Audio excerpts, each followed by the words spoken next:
It's Red Eye Radio. Gary McNamara and Eric Harley talk about everything from politics to social issues and news of the day. Whether you're up late or you're just starting your day, welcome to the show. From the Uniden America Studios, this is Red Eye Radio. Hello and welcome. He is Gary McNamara. I'm Eric Harley. My fellow Americans, welcome to Wednesday. Gary, how are you? Well, I'm not going to have to do much. I just play audio cuts here, right? I mean, not much else to do. Right. Yeah. With no end in sight, the United States has sent hundreds of billions of dollars to support Ukraine's defense. With no security, with no anything.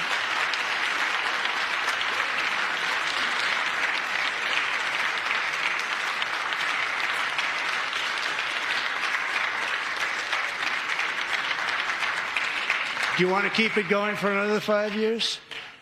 Yeah, you would say Pocahontas says yes.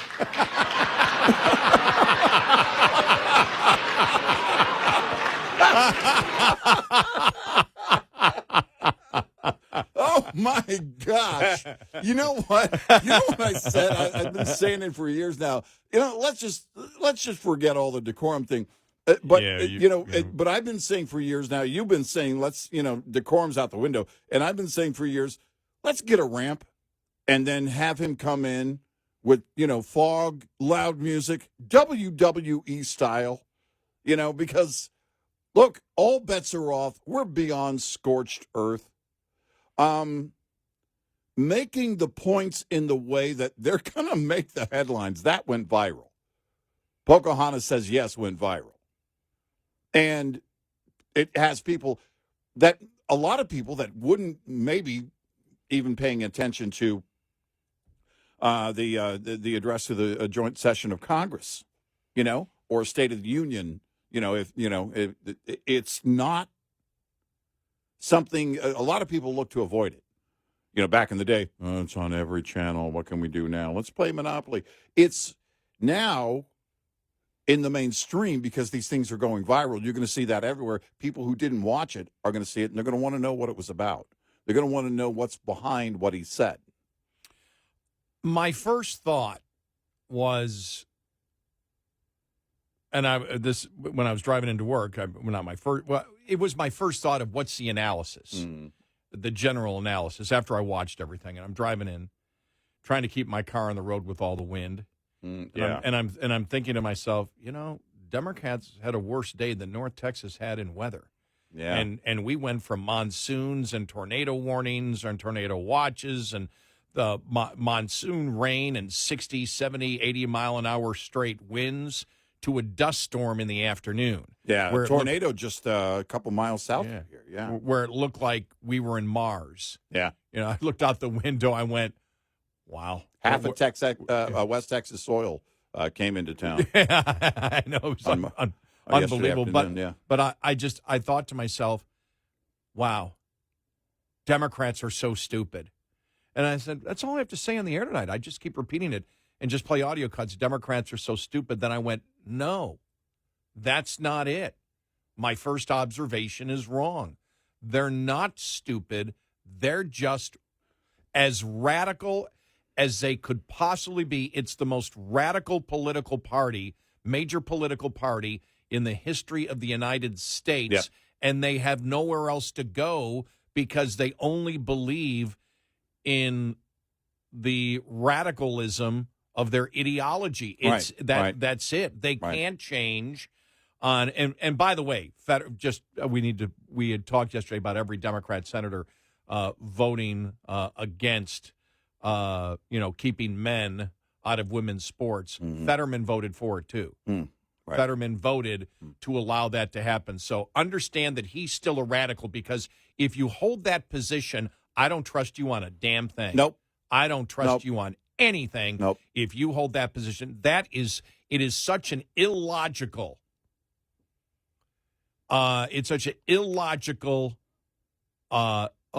opinion or narrative on an issue based on lie over lie over lie and a complete uncaring for the actual people that believe, because I do believe there are people out there that believe they're the opposite sex. Mm-hmm. And we know, because the Democrats keep telling us that they have a huge suicidal problem, and the only way to solve it is to allow anybody, even a minor, to cut their private parts off. Mm-hmm. I mean, they don't care about them. They don't care about the their misogynist thoughts about women overall.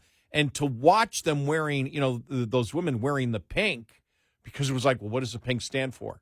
Because we've been there already. It's like you're sitting there for women's rights. You want men. You've completely capitulated to the man. Right. And I don't mean the man who's the boss or the person who controls everything. I mean the man who wants to decide what the definition of a woman is, that you have said you don't even. How can you fight for women's rights when you can't even identify what a woman is? Right. But they're just so incredibly radical. That's what, and I knew that, but it was just emphasized, I thought, to anybody who has an open mind. You look at it and you go, and even Democrats are saying it, what the hell, you can't be against. Trump did exactly what we wanted him to do. And they had no response. They had no. Al Green looked like a complete idiot. In fact, there's the still picture of him with the cane in the air. You ever see the movie The Saint with Val Kilmer? Mm-hmm. Remember the son of the oligarch? Yeah. That got burned with the acid, and he had a cane just like that. Yeah. Well, where Al Green's up there. Yeah. And his face almost looks like and I'm not making fun of him, his appearance, but his face sort of looks like the son, whose face got burned by the acid, who's holding up that cane. Yeah, the expression he's making at that time. Right. Yeah. I burst out laughing. I said, "Oh my, it's unbelievable." And we'll play that coming up. It was so incredibly bad. I cannot think of a display from a political party that was so bad, so radical. Because even Democrat analysts were saying, yeah, you cannot be telling the American people, like in a setting like this, that where the American public stands, we'll use the 80-20 line. Everything isn't 80-20, but it's 65-35, but as for the transgender movement, it is 80. It's not even 80-20. Was it 79-18 is what we brought you the latest poll on it. You can't do it. They don't care. They don't know anything else except their radicalism, which makes no sense to the average American at all. No. None. No, it really doesn't. I was going through, throughout the day yesterday, going through a number of stories, and a couple of the liberal transgender radical stories came up. And it's by comparison now that what Trump did on Inauguration Day in his speech and separating himself from the Biden administration, and this is what they did, this is what they destroyed, and this is what we're going to do. Those comparisons need to continue. You saw those comparisons, heard those comparisons during the speech tonight, but there's more and more. What you see is fewer people that are intimidated by the mob. The mob did rule for a while. Mm-hmm. The radical mob would shut you down. And even silence is violence. Asking a question is bigotry. All of these things, these are the things that were their mantra and were working for them up until recently. And now you have more and more people that feel like they don't need permission to stand up to them. They don't care about the mob. The mob doesn't have the power anymore. And this is what you're seeing right now. But the left won't give up their radical beliefs. This is what they believe. This is who they are at the core. Yeah, it showed that, and I thought it was an excellent written speech. Mm-hmm. Excellent, and he had all the right answers, even for the economy and tariffs. Yes. Where he said, basically, give us time, it will work, which was the only answer that you could give after yesterday. Right. And the worry of anybody who has money in the stock market. My gosh. Last I saw it was rebounding overnight. I got to put my glasses on. It was up when I woke up. It was like plus 300. The Dow futures. Dow futures up 216 right now, but it's and we've keep getting an email. Why aren't you talking about the stock market and the effects of when he's talking about tariffs? We've talked about that. I don't know how many times, and we're not going to. We're not. I don't know what show you're listening to, but we talked about how the tariffs affect the stock market. Well, and the thing is, Trump has always been particularly affected by stock market movement. I wasn't sure what was happening yesterday when I saw Lutnick out there. Was it on CNBC or CNN saying, "Well, this could end tomorrow. We could have a deal because they're negotiating." And I went, "Whoa!" Mm-hmm. But then I didn't see anything more on that. But it was still politically it was the right answer. It was the right answer to give. Yeah. But he was extremely blunt. It was an 80-20 speech. And the Democrats, the opposition is the greatest gift that Donald Trump could have ever received, ever. The Democrats are the greatest gift, and they don't even know it. Yeah, right. I saw Rachel Maddow. He talked about introduced that one kid who's fighting, cancer. Yeah. Rachel Maddow. He introduced him as if he had cured him. I'm like, oh my God! What are you reading into it? I mean, it's just I'm like, really? This is what you're left with? Yeah, right. And I mean, the last president promised to cure cancer. Exactly. What the hell are you talking about, Rachel? What's wrong with you? And I just everywhere, it was just, if a Democrat tried to attack Trump, it just was the most ridiculous argument you could possibly ever bring up. And then holding up the signs, they're getting destroyed on social media. The memes.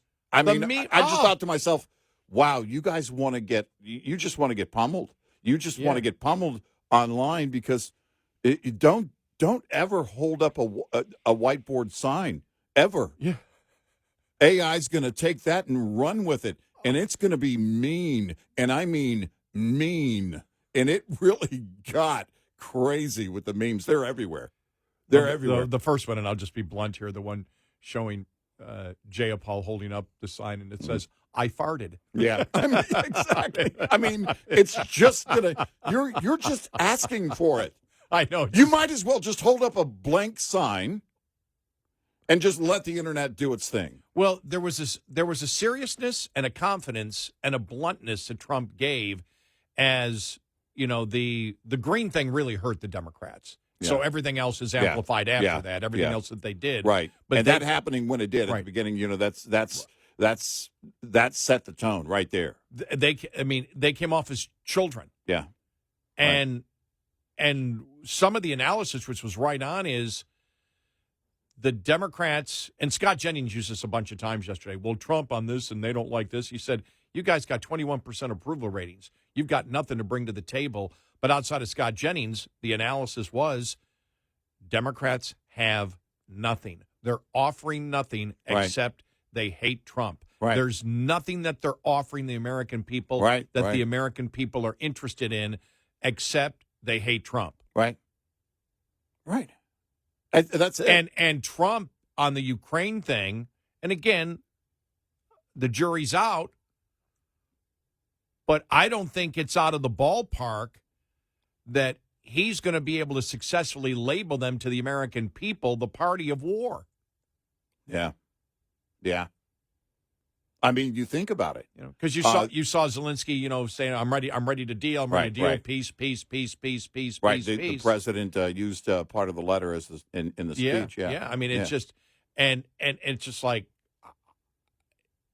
I can't believe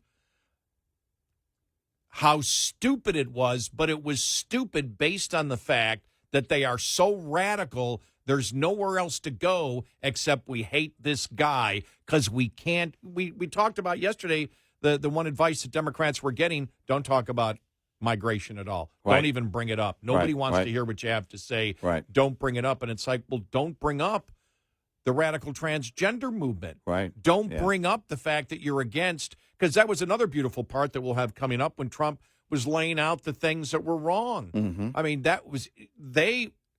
this is a prepared Trump like I've never seen. No, you're right. He was very confident. Yeah. You know, you may think the moment, Pocahontas says yes moment, you may think, well, that's, decorum. What it tells me is what you said, the confidence walking in. Yeah. That wasn't him just spouting off. He had a tone. He had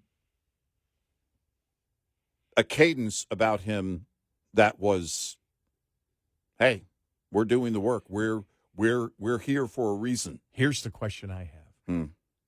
Because he really didn't pause. Did he set them up?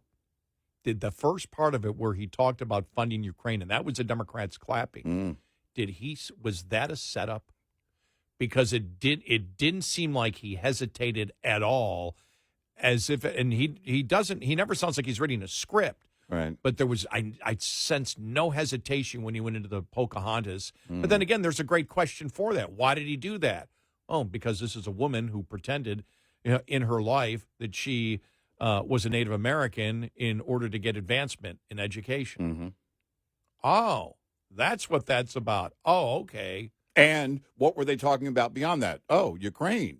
Oh, Yeah. okay. Yeah, exactly. I mean, it has people that, again, otherwise weren't watching, paying attention now. And over the next day or two, as it goes viral more and more, people are going to look into that and ask the ones that didn't watch it, what was behind that?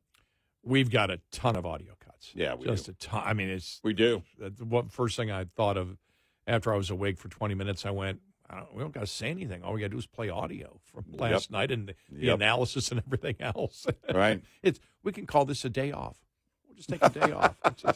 Thank you, President Trump. Yes. It's a Trump vacation day. Yeah, It's a right. Trump holiday. Yeah. 866-90 Red Eye. This report is brought to you by Shell Rotella. With advanced synthetic technology, is designed to help keep your rig running with more mileage and less maintenance. It's not always easy to spring back from the harsh days of winter to warmer months ahead. From de-icing chemicals to hidden debris underneath snow and ice, winter conditions can do serious damage to your truck. Here's a must-do maintenance check to help you minimize downtime and stay rolling. Have your wheel alignment checked to set you up for a safer and smoother ride. Driving with incorrect wheel alignment can result in reduced performance, tread wear, and steering issues. While you're at it, make sure your tires are properly inflated based on the load you're hauling. Underinflated tires can impact your fuel economy and result in blowouts. Get in touch with Red Eye Radio, toll free at 866-90 Red Eye.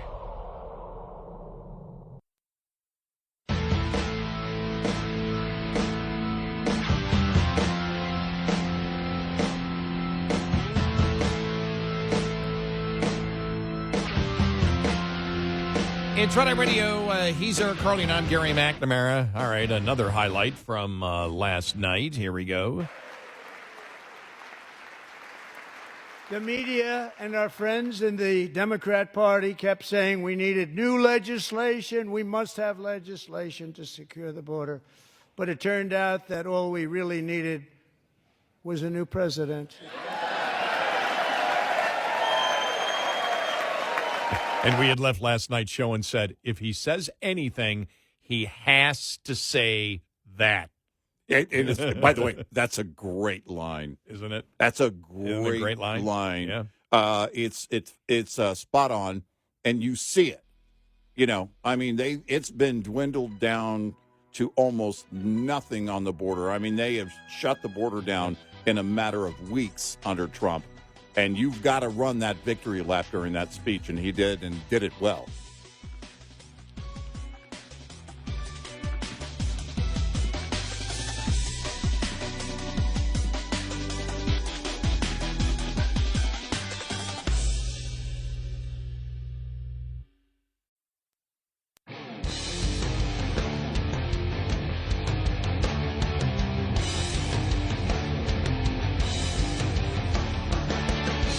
Catch all 5 hours of the show live every night on the Red Eye Radio app. Available in the App Store. Red Eye Radio. And he is Eric Harley, and I'm Gary McNamara. All right, more from Trump's speech to a joint session of Congress. And once again, I look at the Democrats in front of me, and I realize there is absolutely nothing I can say to make them happy or to make them stand or smile or applaud. Nothing I can do. I could find a cure to the most devastating disease, a disease that would wipe out entire nations, or announce the answers to the greatest economy in history, or the stoppage of crime to the lowest levels ever recorded. And these people sitting right here will not clap, will not stand, and certainly will not cheer for these astronomical achievements. They won't do it, no matter what. Five times I've been up here. It's very sad, and it just shouldn't be this way. Look, you know the whole thing of what do they call it in Hollywood? The fourth wall, right? Mm-hmm. Deadpool was one of those movies that came out and just did that. It's a very funny movie, to be clear. Not one of the superhero movies for kids. But the fourth wall thing was in full effect tonight. And what that is being blunt. That's who Trump is. And he points something out. It's like, you know what? Because it's true. He could do, it doesn't matter what miracle he pulled off. If he found a cure, like he said, for the deadliest disease ever known to man, the Democrats would blame him for killing pharmaceutical jobs. They would, what was the old joke? If he walked on water, they would mock him for not being able to swim. Right. CNN, 69% of Americans had a positive reaction to Trump's speech. Wow. That's almost half. 31%, did not, which again would be the loyal Democratic core, which means a significant portion of Democrats. And again, I don't have the, I'm sitting here watching. I'm sorry. I'm going through X. I was just scanning and I was talking, and all of a sudden I see tear gas and stuff flying through, and it looks like, the congressional chambers from last night, and it's like just in chaos in Serbian parliament as opposition sets off smoke grenades and tear gas. No. And for a second, I thought it was the Democrats on Capitol Hill. Wait a minute, did this happen? I thought it was a funny meme or something. Right, But so please excuse me there for being distracted. I was like, what the heck? But yeah, that means a significant portion of Democrats, had a positive reaction to it. Mm-hmm. Like I said, I don't know where Democrats go. I don't know where they go. Yeah. I don't know. You look at I'm reading here. I'm going through what liberals are saying. Jessica Tarloff, on Fox, she gets blasted all the time by Gutfeld. Does the opposition ever look good in these things? Hide the signs forever. Clap for normal good things like law enforcement, kids who beat cancer, families who've endured tragedy, iron workers. Ignore the lies. Post good stuff online. Don't shake canes. Understand? Yeah. She's from the far left. Mm-hmm. And you can you find it over and over again. I was like Rich Lowry, again, not a liberal, but he just said most people watching that speech will be at a loss of what they were supposed to disagree with and wonder why Democrats were so glum and disagreeable. And then I want to get because the first comment I saw was Chris Cillizza. And let me I'm just scanning down. Here it is. That was a very effective speech. You can hate it or him, but the speech was aimed squarely at issues where the public is with Trump and filled with made for moments or made for sharing moments, a master image maker at work. And you can hate him and acknowledge that that's true. Yeah. Yeah. Here's the thing. Democrats know they can't do anything on the issues, and they're not going to change in their radical behavior. So the only thing you've got left is to go with Trump. It's the only thing Al Green has, other than sharing a name with a great legendary singer. He's got nothing to offer the people of his district, except I'm going to go at Trump. One guy. He's going to focus on one guy. How about focusing on the hundreds of thousands of people in your district? Yeah, they're just this is everything the last couple of years has been absolutely amazing. I mean, it really has. Yeah, I mean, it really has been, everything historic. And as I've often said, not that it isn't interesting where Trump and the Republicans are going, because it is. It's fascinating. Right. It really, really. Right. If I've been doing this for 40 years, and it's like it's never been this interesting. Mm-hmm. Every day, you and I wake up going, "What's next?" Oh my gosh, yeah. And to watch the Democrats, one of the most interesting things is trying to figure out where Democrats are going to go. And every single day, you sit there and you look and they're clueless. They're clueless. Mm-hmm. Well, why are they clueless? Why can't they moderate? Because they're not moderates. They're all radicals. Right. And they can't change. They have nowhere else to go except double down on their radicalism. And when you think about it, when you have a political party, and how many times we've said this a million times, but it's very important to say, when you have a party that embraces the racism of identity politics and the misogyny of the radical transgender movement, when you're racist and misogynist, you are a radical.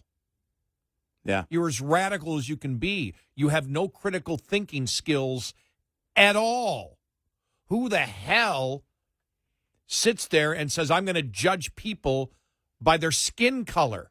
Who the hell does that in 2025? How Neanderthal is that? Right. How Neanderthal is it to say, yep, we can't define what a woman is, and that's why we believe that men should be able to define a woman, and should play sports against them, and should be able to go in their private places. Think about this. Yeah. 99.9% of Democrat politicians on the federal level support men exposing themselves to women in the locker room. Yep. I mean, you can't make this crap up. You can't make it up. Right. By the way, I did see somebody, I got to find it, the audio cut, some Republican yesterday said, they're a bunch of perverts, as we've said. They're a bunch of perverts. They are. How else do you... There's no other way to describe it. I'm going to fight for men's rights to expose themselves to women in the locker room, and women, stop being oppressors, accept male genitalia today. Oh, wow. I think I'll run with that one. Right. That's a real logical opinion to go with. And they're just doubling down on it, tripling down on it. Yep. And then they accuse the Republicans of wanting to look at genitalia so that they could qualify people, individuals as students. Right. And it was like, whoa. Because it was the left that was basically saying, and we go back to, the Charlotte Observer. Yeah. And the thought was basically your daughter needs to get used to male genitalia. When we started on this, the California case, the response to the little girl, and she was a grade school girl, is she's a bigot. Yep. This goes back, 8, 9, 10 years? Oh, easy. Yeah. No, yeah. We were in the old building, so yeah. And that's where they've been. Look, For years, we said, why don't you just own it? Own it. Own it. Well, on this, they have. They've shown how perverted they are. It's obscene, and they're fighting for it legally. State leaders are fighting for it. The Democratic Party is fighting for it over and over. And the rank and file is silent with the exception of a few. Yeah. Very few on the left. Martina Navratilova, once again in the news in recent days. Yeah. She's one of those on the left. And you're talking in terms of, I don't know if you want to call it the gay movement, but in pop culture, gay celebrities. One of the first, and for them, an icon. Fighting for women's rights, and today she's the oppressor. She's the oppressor. Yeah, but she does represent, as we said this a long, long time ago, that there's going to be a battle and what you're seeing is you have a lot of people that are gay that are like, why did we include the T in here? Right. And she's one of them. Right. And the radicalism of it. And other parts of the agenda, the gays against grooming, saying, we don't want this. Yep. We don't want this for kids. This is not what we're about. It's the mob doesn't rule anymore. They don't intimidate people anymore. They need to be told to shut up and sit down or just go away. They don't have to shut up. Just go away. You're not going to change me, and you're not going to change reality. They're fighting to eliminate Title IX, which is the beginning of the end of the Civil Rights Act. Because once again, if anybody can belong to a protected group, as outlined by the Civil Rights Act, simply by saying so, then there are no protected groups. That's what they want. They want it to be gone. They want the Civil Rights Act itself out the window. Come up with a new one. Look, they want the Constitution to be done. So if you're scoffing at the radio at what I'm saying, you need to know who these people are. Supreme Court, packet. Senate, nope. Electoral College, gone. Oh, you know one thing that surprised me yesterday? Where Trump said, I'm going to cancel the CHIP Act. And that was, to me, he said, government doesn't need to support the chip industry. Like, oh, that's fantastic. Right, yeah. Because we said it and got hit back. When we said that, some of our people in our audience, no, we need to do it in order. No, you don't need to subsidize it. No, you don't. You do not need to subsidize it. Right. And Trump said it. I'm like, yes. Right. So yeah, we have so much audio coming up. Yeah. We really, really do. Stand by. Stand by for greatness from last night. 866-90 Red Eye. We'll be right back with more Red Eye Radio with Eric Harley and Gary McNamara.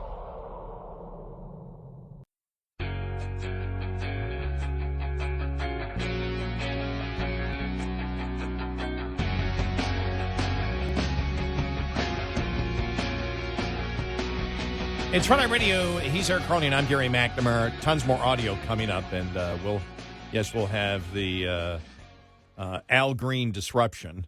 That's not a new song. Sounds like a really cool metal soul band. But I have heard the CBS poll, and I'm glad that they qualified it this way. The opinion on Trump's speech among people that watch the speech, which is a great thing. Well, no, I mean, they said Americans believe, and if you just asked Americans. What do you think about the speech? Yeah. Well, 50% of them didn't watch. Well, so. It's like one poll they had about, took the opinion of people on flying and stuff, and it was like, Americans believe, and I said, no. Americans who fly at least once a year. That's how you qualify that. You can't take if they don't have an opinion if they don't ever get on a plane. If they didn't watch, they shouldn't have an opinion. I'm glad they qualified this. So here it is. Who watched. Views of Trump's speech among speech watchers. 76% approved of it, 23% disapproved. Understand the shock of that, because the speech was from Donald Trump. Yeah. No, Understand the significance of that. Right. Going back over the last 8-9 years. Yeah. This is Trump we're talking about. Right. 76% approve, 23% disapprove. Right. From the CBS News poll. Wow. Wow.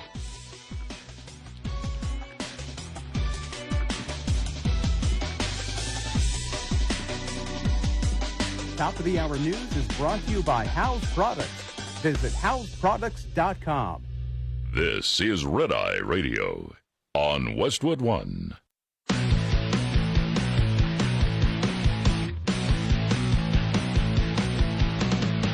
Now, it's Red Eye Radio. Gary McNamara and Eric Harley talk about everything from politics to social issues and news of the day. Whether you're up late or you're just starting your day, welcome to the show. From the Uniden America Studios, this is Red Eye Radio. All across America, we are Red Eye Radio.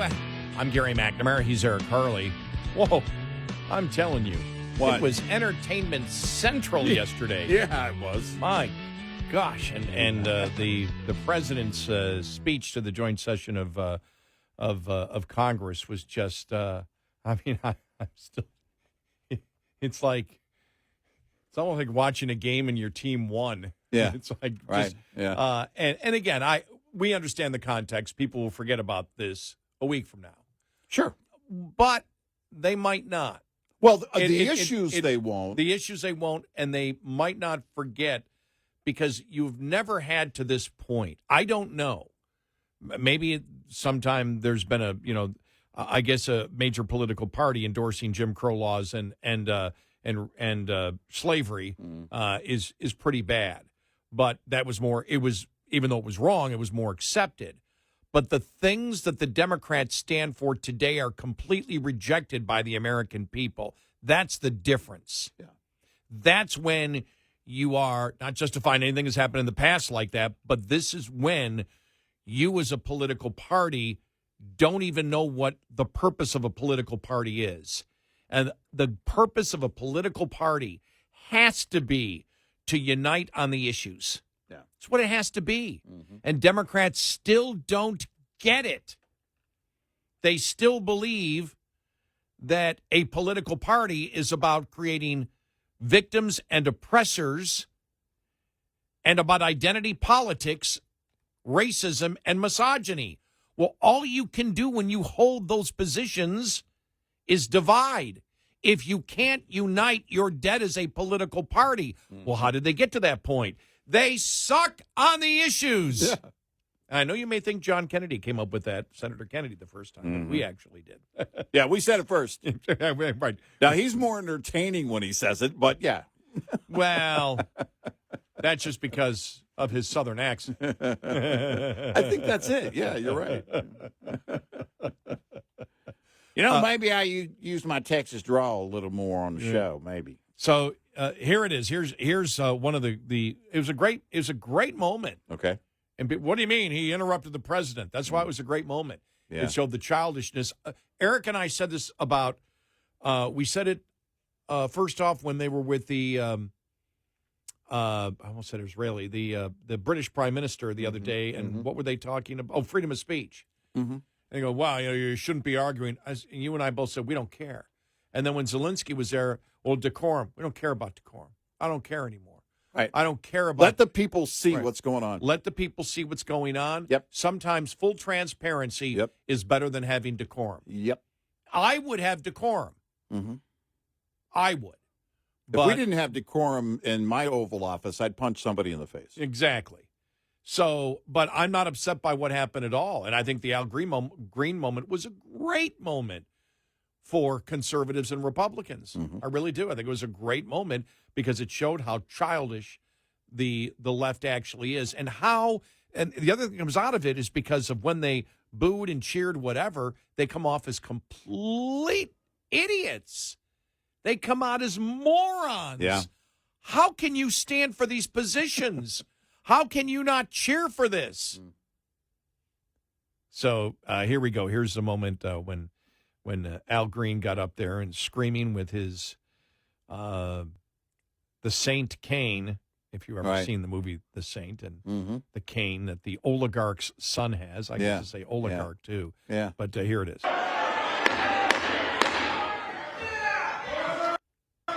Members are directed to uphold and maintain decorum in the House and to cease any further disruptions.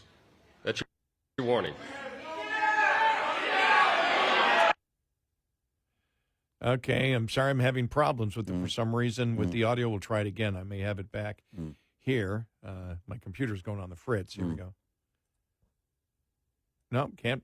For some reason, it was fine before, but must be having problems with the internet. So all right. We'll have it coming up here in just a little bit. But, yeah, that was just the most bizarre moment. Well, it's I said during yesterday's show, because the Democrats had said, we're not going to be there, we're boycotting, we're not. No. Please show up and show everybody who you are. And they did. Thank you, Al Green. Yeah, they did. Put it on full display. Boo America! Boo women! Trump should have brought up God. Yeah, right? Oh, they would have all walked out then.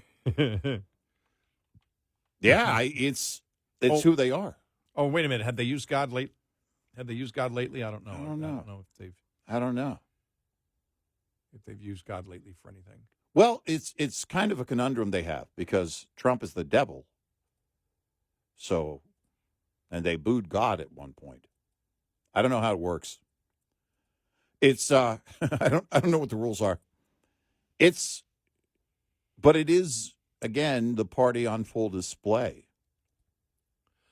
Well, you had that young kid, the 13-year-old, who has brain cancer. And Trump brought him in because he's always wanted to be a member of the Secret Service. So, again, they made him, because they've done it before, but this time they did it here with everybody there. They made him, again, an honorary member of the Secret Service. Yeah. All right. So let me play first the kid speaking beforehand. Okay. All right, here we go. Right. So you can, it seems like he's a great kid. Yeah. But you want to know the craziest part? Because my mom bathes me and my brothers all together. And out of nowhere, I locked up. And then my dad was calling my name, and I started going to the slow thing. And he said, "Stop playing with me." And I then I started to act. I ain't gonna lie, I started to act slow. And then as soon as he said that, we was speeding all the way, running lights, going to the hospital. And then next thing you know, I was seizing on the table. They said, "Nah, we gonna have to go in his brain tonight." Ever since then, I had 13 brain surgeries, and that's how many times my personality has changed. And that's something that you don't hear from a terminally ill child. They had 5 months to live. I'm gonna keep on going until my gas tanks run out. And that's when God calls you home. You never know when God's gonna call you home. I wouldn't be here if it wasn't for my dad. I know he's pretty proud of me, and I'm pretty proud of him too. And I'd like to thank President Trump, because if it wasn't for him, I wouldn't be here today. There you go. He sounds like someone who's much older than his years. I know. I mean, wow. Well, the heartbreaking thing that I have to sort of distance myself from it is when he talks about being a 13-year-old kid facing death when they tell him in 5 months. Terminally ill. Yeah, and he's handling it. Right. I'm sure there's been so much grief along the way, but being able to talk about it like you just heard. So here's MSNBC and Nicole Wallace on it, okay? Here we go. Here's their analysis of Trump bringing him in. Here we go. But I think this was a lesson in finding one thing that you let yourself feel. And I let myself feel joy about DJ, and I hope he's alive for another, 95 years, right? And I hope he lives and the life he wants to live. He wants to be a cop. He knows what he wants to do. And maybe when you have childhood cancer, that crystallizes for you. And I hope he has a long life as a law enforcement officer. But I hope he never has to defend the United States Capitol against Donald Trump's supporters. And if he does, I hope he isn't one of the 6 who loses his life to suicide. And I hope he is. My God. Wow. And then Rachel Maddow, I'll find that audio cut was even worse, said, Trump brought him on as if he cured him. No, he didn't. No, he didn't. They've got nothing. Not only do the Democrats have nothing, their media that supports them have nothing. They really do. Nothing. And they go down these bizarre rabbit holes. I know. What in the hell is wrong with you? This is why, again, it would never work. I couldn't do what some of the liberal activist media does or TV media does.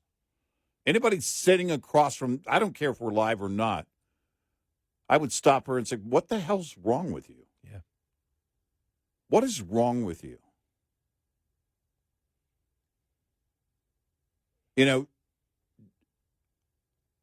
DJ can teach a lot of people. DJ Daniel, this 13-year-old boy, can teach a lot of people a lot of things, but the left can never learn.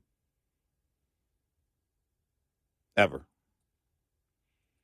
I agree with you on it, and it's really amazing. It was really amazing to watch it last night as Trump completely owned them. Yeah. I mean, there was nothing, absolutely nothing that came out positive for the Democrats last night. Yeah. Nothing. And it's because the play, nobody watches the opposition party response. It's like, nobody really pays attention to that. But if Democrats would have shown up, sat there, they're not going to applaud. Like Trump said, they're not going to stand up. They're not going to even smile. And then had press conferences or appearances on TV right after that, right? Everybody book something. Be somewhere on TV after the president's address and go after him. Then it would have been, the focus would have been on what Trump is doing and everything else. But from Al Green forward, it was about, again, the left, the Democratic Party, showing the soup show that their party has become. Here's Major Garrett on CBS and their analysis. All right. And like we said, MSNBC coming up with bizarre analysis and focusing on the young boy DJ and his cancer. And, Trump bringing in like he cured cancer. I mean, my God. They've just got nothing. Here's Major Garrett from CBS. So I've learned to be humble about analyzing speeches like this because the country often catches on to things that those of us in Washington might not sift the way the country does. When the president listed things that he thought were extravagant examples of wasteful spending, those of us around this table might say, well, that's not going to be enough, even if you cut all that to balance the budget, which is $840 billion out of balance. But Americans will hear it and say, wait a minute, those things sound wasteful to me. Sounds like Elon Musk and the president are on to something. There was also tremendous emotive power in several parts of the speech that I think will resonate across the country. He's not wrong. He's not. No, he's not. And that's it. It's kind of the opposite of what we've said about the left, right? We talk about the Democrats and how insane they are and how do they come up with these things and why do they do these things or accuse people of these things? It's because that's how they think. That's what's, filtered down through their brains. That's how their mind works. That's who they are. Well, if you're looking at this going, this is all, actually, tens of millions of us look at what's going on and say, this is a great thing. This is something that needs to be done. Reading this from X here, Batya Unger Sargon, who former liberal, now I think Barry Weiss refers to her as a leftist populist. Okay, Here we go. It's so hard to say what the Democrats stand for right now. Trump has touted deporting violent criminals, protecting schoolgirls from violence, stopping fraud and waste, keeping American tax dollars in America. Who could reasonably oppose any of that? Yet the Democrats keep booing. Yeah. Yeah.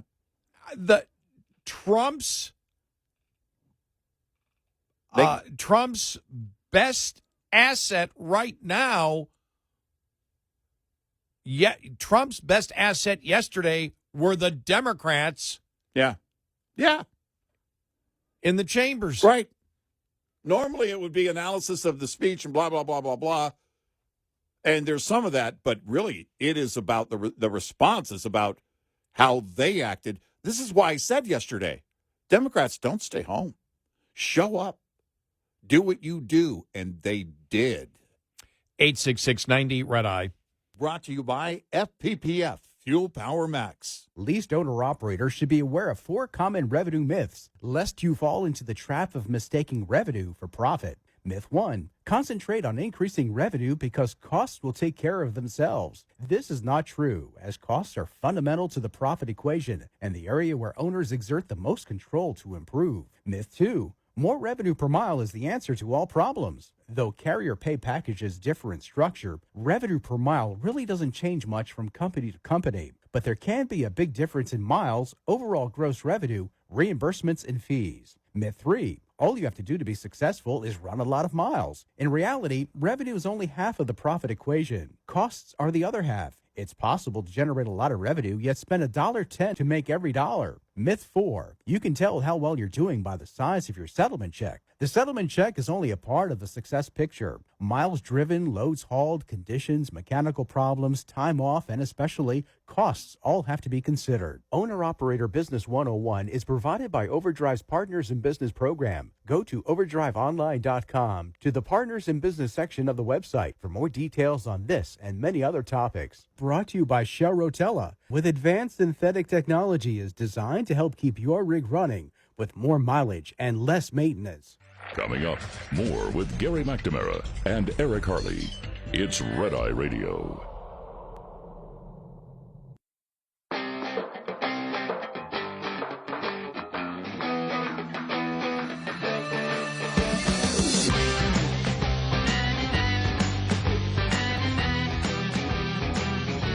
It's Red Eye Radio. He's Eric Harley, and I'm Gary McNamara. Okay, I think I've got the audio cut that won't give me that little circle. All right. Okay. Anymore. All right. All right. Here we go. This is when Representative Al Green was escorted out, kicked out of the House chamber for interrupting Trump's address. Likewise, small business optimism saw its single largest one-month gain ever recorded, a 41-point jump.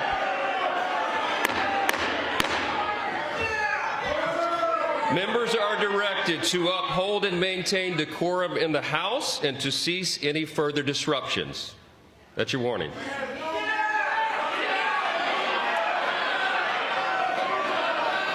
Members are engaging in willful and continuing breach of decorum, and the chair is prepared to direct the Sergeant-at-Arms to restore order to the joint session.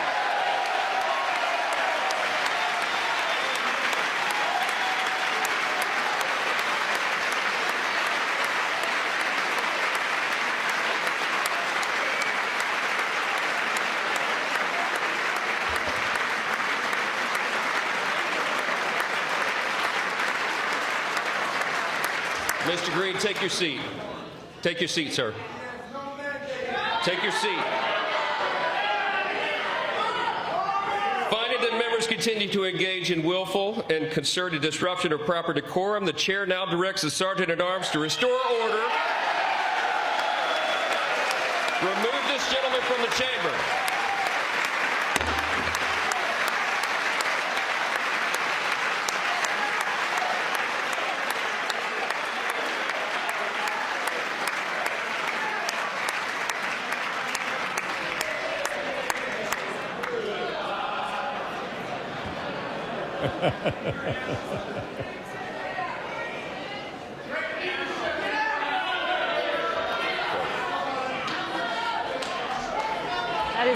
That is Congressman Green of Texas. There you go. Yeah. That was, and the best part is you don't have the people around him, even Democrats, up cheering for him as he's being. No. They're just sitting there quiet, with no emotion on their face at all. They know it's not a good look. And the Republicans are up there cheering and everything else. I mean, I'm just blown away by the stupidity and radicalism of the Democratic Party because the whole country saw it last night.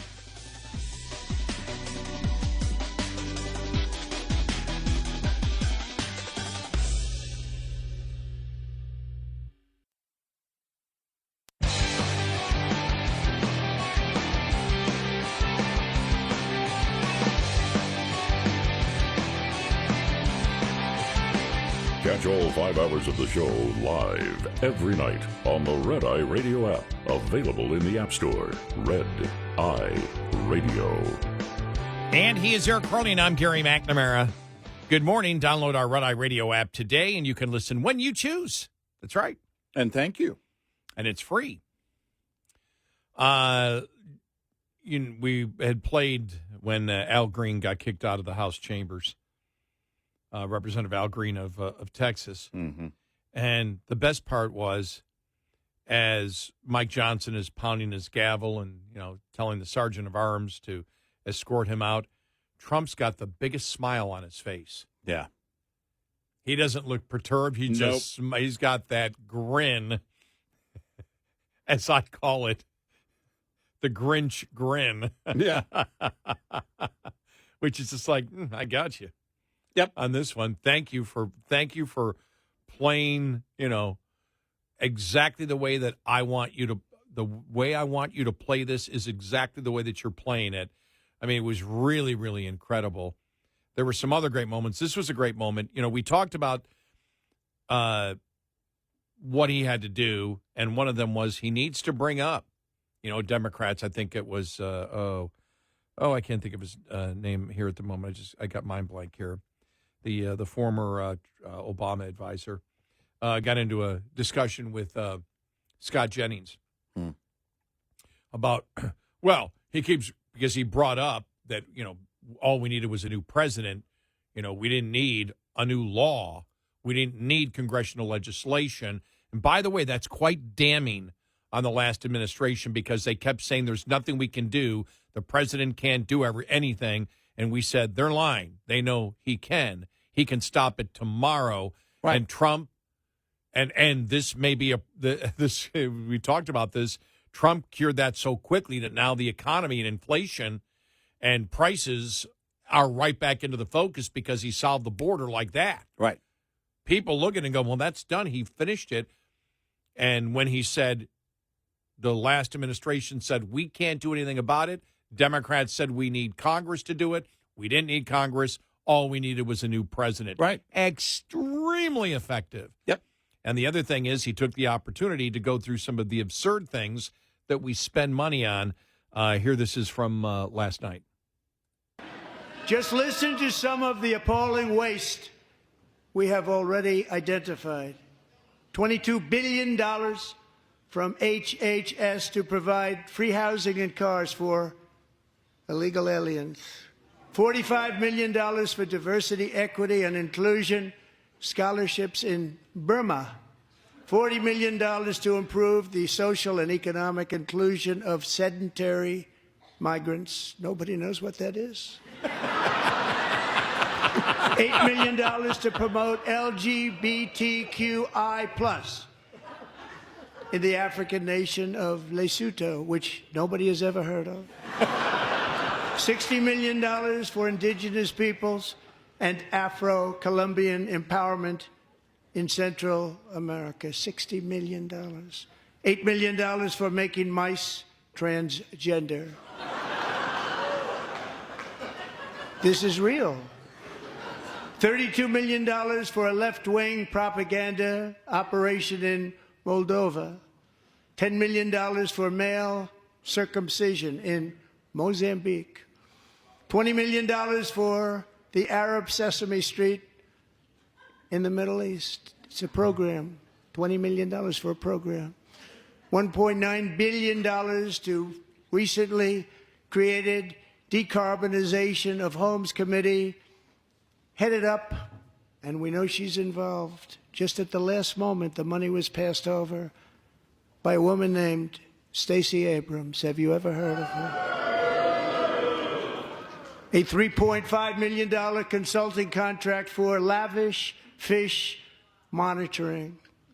$1.5 million for voter confidence in Liberia.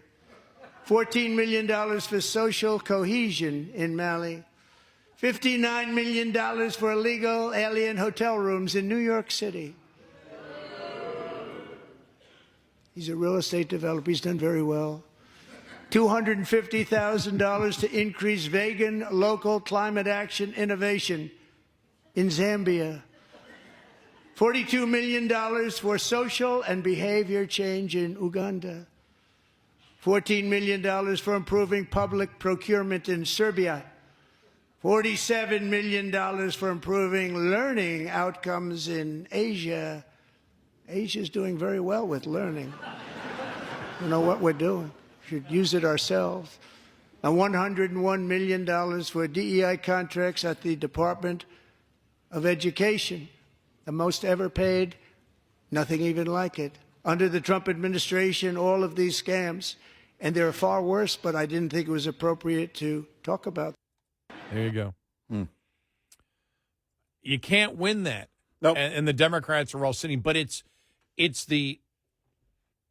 we've talked about that one of the best ways to communicate and educate people is to be entertaining. That was extremely entertaining. Yeah. People were laughing, right. But at the same time, the point was being made. Yep. And all the Democrats just sit. This wasn't your, my fellow Americans, want, forever. And then everybody's asking, what did he talk about? I don't know. We'll go find the transcript. I fell asleep. That wasn't that speech. What you heard is somebody communicating. He was talking like he talks. I can't say he was talking like real people talk because nobody talks like Trump talks. But he was talking like he talks. And very, very confident. One of the things I think that has changed about Trump, when he was president in his first term, there were things that I think people were advising him to do, or maybe he thought he needed to do to conform. And by that, I mean, okay, you go and you do these things, and this is part of the, procedure of it all. And I think so much of that is out the window because he understands, well, wait a minute, I just have to be direct and with the people. I just have to point out something in the way that I do it, which goes back to the origins of let Trump be Trump. And that was the slogan inside the Trump campaign the first time he ran. Let Trump be Trump. It's not like other people talk, but it's what won him the election in November. And I think it's also part of what created the greatest political comeback that we've ever seen. And that is people are done with the wah, and we promise to, and we blah, blah, blah, and we, nope. You got to be blunt, and you have to communicate with people in the way that, however you do it, but it's got to be effective communication. Now, I didn't watch it the way that everybody else did, which from beginning to end. Mm-hmm. When I woke up, I watched it in segments. Mm-hmm. And I already had seen a ton of the different comments about, about the speech to begin with, and had seen a significant number of the audio clips of the highlights of it. Mm-hmm. But what I found interesting was the comments that said it was an hour and 39 minutes long and didn't seem that long. Yeah. That was because normally it's because you haven't heard that. You haven't got it just dragged on. Right. I remember, and I don't know how long it was. I remember Clinton. Yeah. Because all he did, he stayed on one topic. And we're going to give you this, and we're going to give you that, and we're going to invest in this, and we're going to give you that, and we're going to have. And it basically was like, I'm going to give you everything. And it just kept going and going and going and going. And people are like, God, just end this, will you please? You didn't hear that about the president last night. Right. I think it may have been one of the longest speeches ever in an address to Congress. And you didn't hear it because he was entertaining. I'm reading here from Meghan McCain. And you probably could say that Meghan McCain is not the biggest cheerleader of Donald Trump. Yeah. Right. She writes, not just because I'm a Republican, but I truly don't know how Democrats can compete with any of this. I wouldn't even know where to begin on how they compete with this. Yeah. And the only thing that they could possibly do is moderate and agree with Trump that they're not going to do, and they're not. We have figured this out now. It's clear they're not going to change. They're going to keep doubling down, tripling down, quadrupling down, quintupling, sextupling. Wait, what? Whatever. They're just going to keep doubling down on the same insanity. And it's really, and you could see she's where I am, which is you just wonder, how are the Democrats going to get out of it, or will they ever get out of it? And what happens if the Democrats can't? Will there be a call now? You know, will another independent party come along? We've already had the independent party that came along last year that said we stand for nothing because if we stand for something, people might not want to join our party. Yeah, what are you guys called? No labels? No labels. You mind if we give you a label? Yeah. And so you wonder whether they have to redo it because they're not going to change. Even if, and this has been brought up, even if they win in the midterms, doesn't solve any of their problems that they have. If they grab a couple of districts, but you just wonder what's going to happen with them because it showed last night to the world. You were able to get a microcosm of what the Democratic Party is about last night if you watch that. Yeah. And you're like, they don't stand for anything. Right. Well, they do stand. They stand for insanity. But when it comes to logical solutions, nothing. Right. Absolutely nothing. Right. And they can't talk. When you have Democrats telling Democrats, Democrat organizations trying to figure out, okay, we're putting together a think tank of what the Democratic Party will do. And basically it's shut up and don't say anything. Right. Because the American – and Carville said that. Yeah. Shut up. Right. Don't say anything. Right. And his point was, don't say anything because Trump will bury himself. What's lost in that communication is Democrats will lose if they promote what they believe. Well, that's it. Effectively, you can't talk about what you actually want to promote. You can't do that. But they can't stop doing it. And when you see, I can't wait to see what the talk is the rest of the week. That CBS News poll, which, again, surveyed people that actually watched the speech, 76% to 23%. Yeah. 76% approved of it, 23% did not. This is, and I can't overemphasize, this is Trump. Yeah. Yeah. It's not a fresh new politician. No. This is Trump that's been demonized like no other president in modern times. And I say modern times, it may be all in American history. Right. And how they've gone after him. Well, how they've gone after him, you can make that point. This doesn't happen in American history. Right. Like this.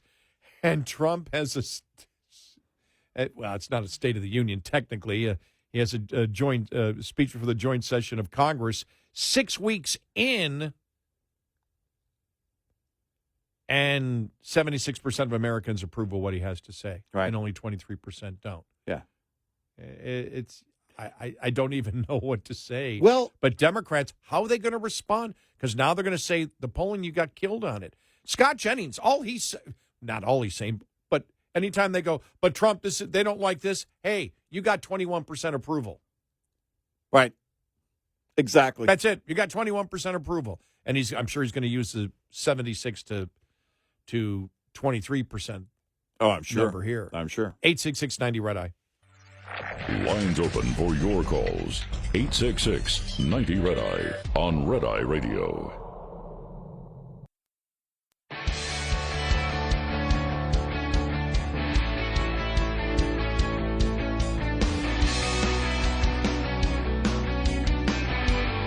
It's Red Eye Radio. He's Eric Harley, and I'm Gary McNamara. Coming up, a Democrat that's been a Democrat for over half a century says, the Democratic Party's lost. Yeah. After last night. We will get to that. The president has a message for Greenland, and we'll also hear from one of the focus groups on CNN versus about eggs. Right. That's doesn't seem to be working for the Democrats.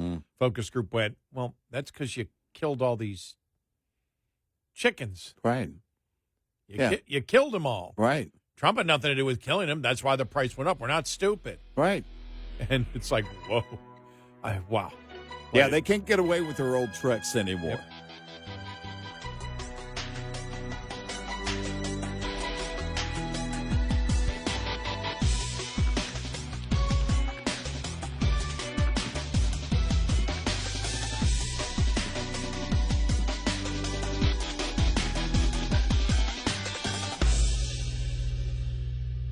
This is Red Eye Radio on Westwood One.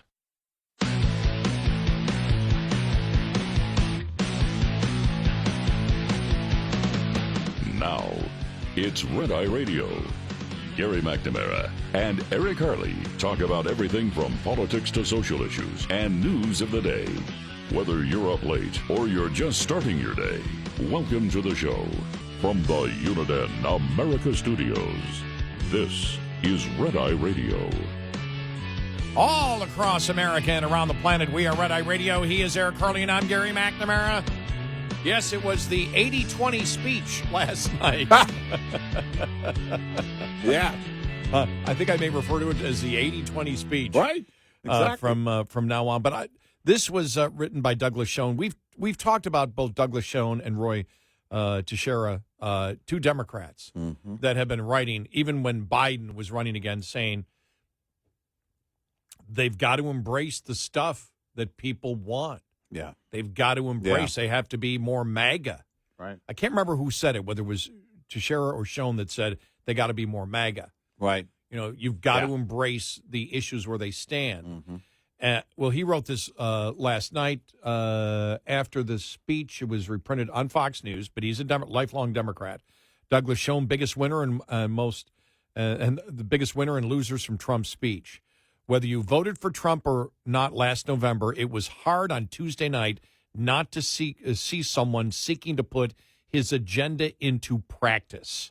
You and I talked about this last night. So look, I have some disagreements with Trump on stuff, but I have no doubt that he wants to get to the same place that we want to get. I have no doubt about it at all. Right. And really the only thing that I have a difference of opinion on is where he talks about, tariffs being the can run the economy. It can't. And the fact of having tariffs as tax policy. Right. I believe, without question, I believe history shows it, and math shows it. It's not feasible. Right. It's not feasible to do so. But I have no doubt that we both want to get to the same place. And I'm not upset that he made it clear that people who think like you and me are controlled by China. It's like, okay, that's just part of his stupid rhetoric. I know he doesn't believe that. No, I'm not. I'm controlled by Greenland. I'm North Korea for me. Right. But Douglas Schoen wrote this one. The starkest impact made by President Donald Trump's speech to a joint session of Congress was the boldness of his vision and the absolute absence of any alternative from the Democratic Party. Mm-hmm. Whether you voted for Trump or not last November, it was hard on Tuesday night not to see someone seeking to put his agenda into practice.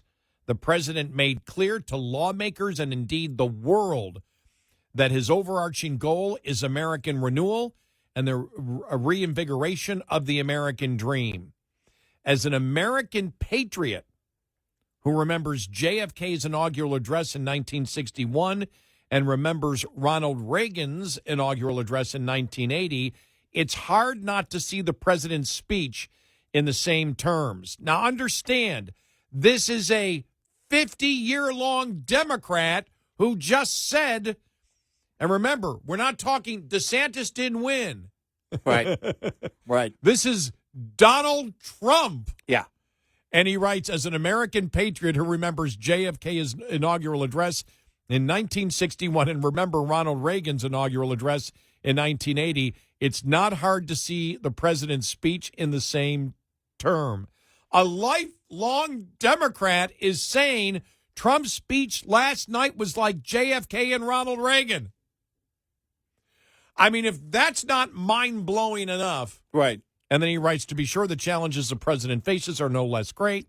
It remains unclear whether he'll succeed in bringing down inflation, getting prices under control, ending the war in Ukraine, and reasserting American strength both at home and abroad. There is no reason to believe after his speech that he is any closer to accomplishing his goals than he was before. But still, it is very hard for anyone who is a neutral observer, which he is not, to do anything other than recognize the forward-looking, expansive nature of Trump's vision. At the same time, it does not appear to me that the political party that I continue to belong to with increasing difficulty has any answers at all. The use of signage in the House chamber, such as false and save Medicaid, protect veterans, only underscored the absolute limits of my party's ability to articulate differences. It is as if the Democrats have gone beyond Clinton campaign strategist James Carville's advice to stay silent and play possum. They have become trivial and almost irrelevant. Wow. I write this with sadness. I am not certain that there are any clear answers that we have to the challenges we face, despite a clear agenda for America and a clear set of policy prescriptions that the president outlined. While I was uplifted by his rhetoric, his promises, and the use of personal examples, I was depressed that what I saw did not represent the best of what our country stands for. He doesn't explain it, though. That the Democrats could only fuss and sit mute left me cold, and it left me thinking that our adversaries saw dramatically how polarized and divided we remain. I well understand that in praising President Trump's speech, it appears that I, a mainstream Democrat of over 50 years, have somehow changed parties. Nothing is farther from the truth. Nonetheless, anyone who cares about America has to support the president's overarching goals on the economy, inflation, the southern border, on crime, and embracing peace around the world. Watching Michigan State Senator Slotkin deliver the Democrat response to the president's speech, I felt saddened that she had to introduce herself by dint of her credentials and explain who she is. That is largely a metaphor for the challenges and divisions we face. We are no closer to solving our problems, as the polls have shown recently, but we did get a vision on Tuesday night. By the way, he's wrong on that because one of the top two problems was the border. Mm-hmm. But we did get a vision Tuesday night. We did get a clear sense that we have a president who was a bold, transformational leader dedicated to revitalizing the American dream. Whether he succeeds or not is still very much up to question. People of goodwill can and will disagree with his policy descriptions, but on this night, it was hard not to be proud of the vision he laid out for the renewal of the American dream.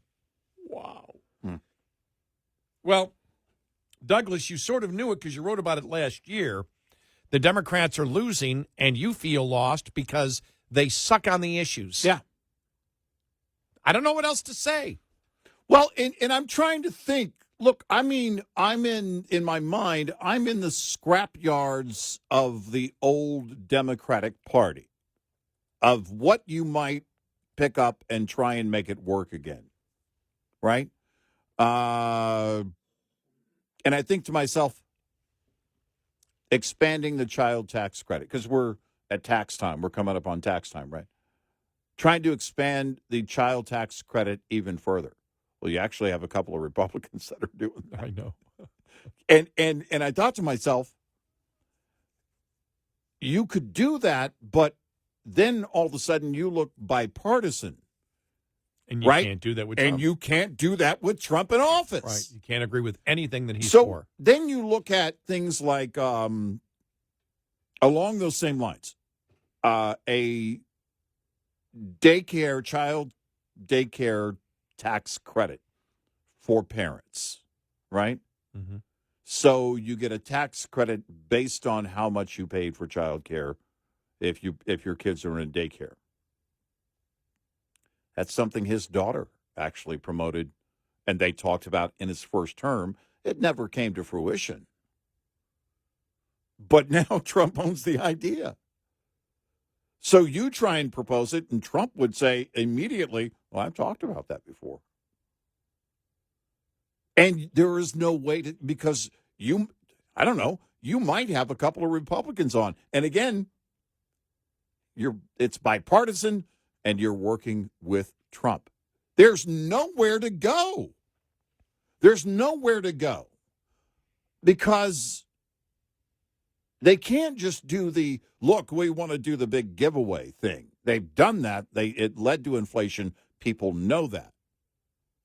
They can't control the purse strings. The Republicans do. So anything that they would propose, if it were to get done, it has to be bipartisan, and you can't be bipartisan. So the only thing you can do right now is your radical agenda, which is all they want to do. I'm talking about strategy. If you're going to tell them which direction to go in, I don't know any other way. There's nothing you can do. I won't tell you to shut up and sit down. I'm the one that was saying on yesterday's show, look, I don't want them to stay home. I want them to show up to the speech, the president's address, and be who they are. And they did just that. So I can't control what they're doing, and it boggles my mind to watch a party that was so good at lying to people and convincing people through lies for so long. It boggles my mind to come up with an answer to try and say, well, politically, here's where you could go, because there's nothing. This is what you deserve when you lie for so long. Then people are going to call you out at every turn. You can't promise anything. You can't do anything because nobody believes you anymore.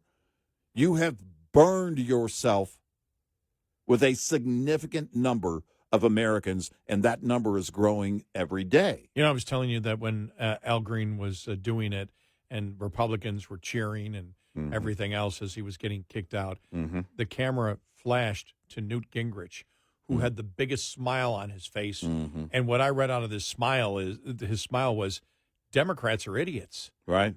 I mean, they've got nothing right now. They can't agree with Trump on anything because they've already demonized him. You cannot agree with Hitler. Excuse me. You cannot agree with Elon's subordinate. Right? Exactly. Because now it's gone from, hey, Trump isn't Hitler. He's Elon Musk's subordinate. The Musk puppet. The Musk puppet, yes. The Musk puppet is much worse than Hitler. Yeah. And so they don't have anything. You know, I mean, the stuff they're coming up with is you're laughing, as we said last night, as we said about last night with MSNBC. They didn't even know where to go. Right. Well, we hope the cancer victim doesn't grow up to become a police officer and then commit suicide because of another January 6th. What? What? Wow. Well, Trump paraded that kid with cancer out there like Trump cured him or something. No, he didn't. That's Rachel Maddow and Again, that's Nicole Wallace on MSNBC. Right. Their analysis last night, they've got nothing. Yeah. They don't even know where to go. They really don't. You and I have criticized the Republican Party at times for being stupid. Democrats have taken stupid to a level that is 1,000 miles below where the Republicans have ever been. Yeah. I mean, the stupid. But the stupid comes from the radicalism. Understand it. That's where it comes from. Because you have to live up to those radical standards. I mean, of course, Nicole Wallace was going to go to January 6th. How do I take this and get it back to January 6th? It's all they got. I know. It's the only thing they have. It's bizarre. 866-90-RED-EYE. Get in touch with Red Eye Radio, toll free at 866-90-RED-EYE.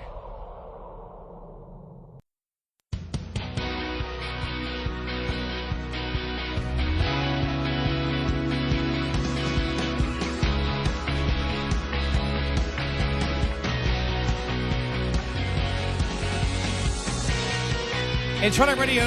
He's Eric Harley, and I'm Gary McNamara. All right, let's go to Trump on tax cuts last night and sort of a warning to Democrats. And the next phase of our plan to deliver the greatest economy in history is for this Congress to pass tax cuts for everybody. They're in there. They're waiting for you to vote. And I'm sure that the people on my right, I don't mean the Republican right, but my right here, I'm sure you're going to vote for those tax cuts, because otherwise I don't believe the people will ever vote you into office. So I'm doing you a big favor by telling you that. But I know this group is going to be voting for the tax cuts.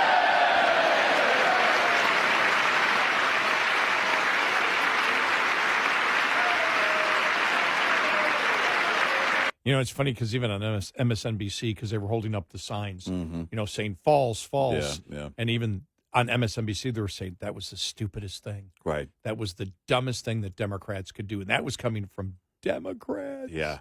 I mean, that was coming from not just liberals, whacked out liberals. Well, and it's not that the Democrats are, those that are criticizing it, are concerned with decorum.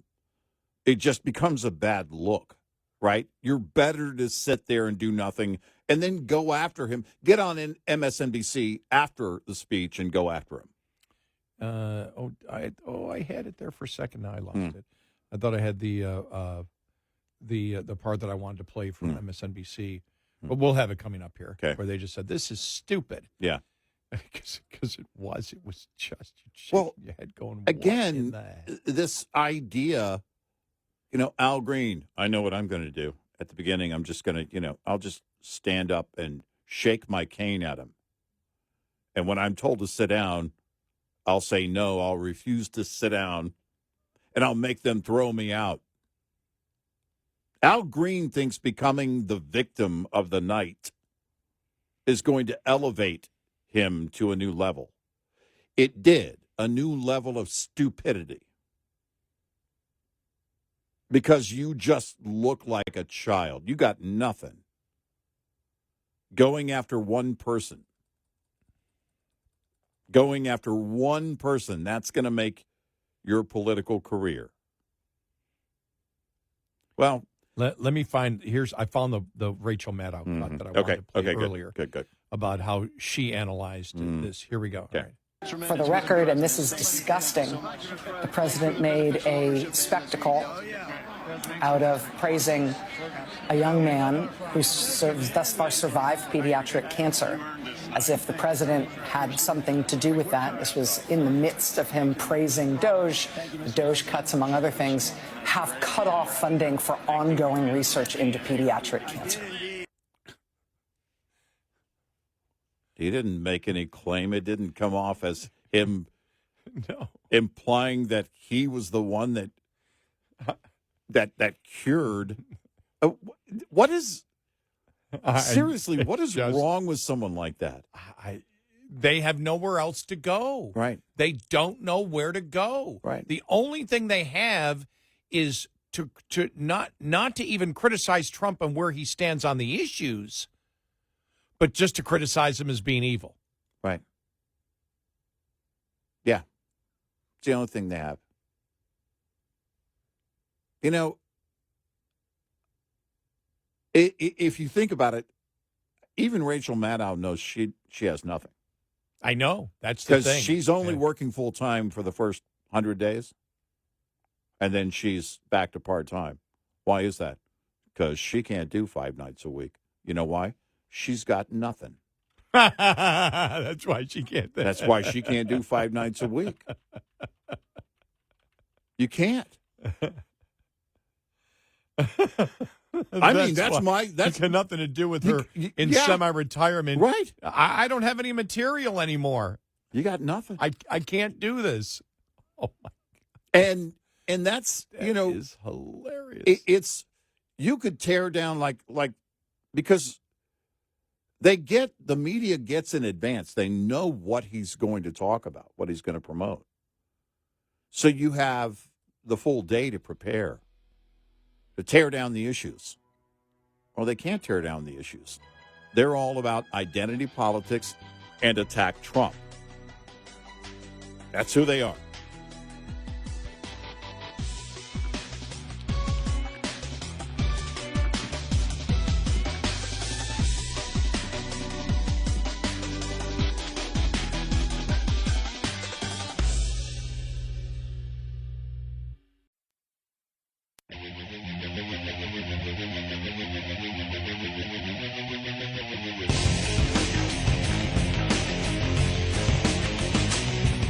You're listening to Red Eye Radio from the Uniden America Studios. And he is Eric Harley, and I'm Gary McNamara. Welcome and good morning. If you missed the president's speech before the joint session of Congress, just a quick wrap-up, some of the highlights. America is back. 6 weeks ago, I stood beneath the dome of this Capitol and proclaimed the dawn of the golden age of America. From that moment on, it has been nothing but swift and unrelenting action to usher in the greatest and most successful era in the history of our country. Mr. Green, take your seat. Take your seat, sir. Take your seat. The chair now directs the Sergeant-at-Arms to restore order. Remove this gentleman from the chamber.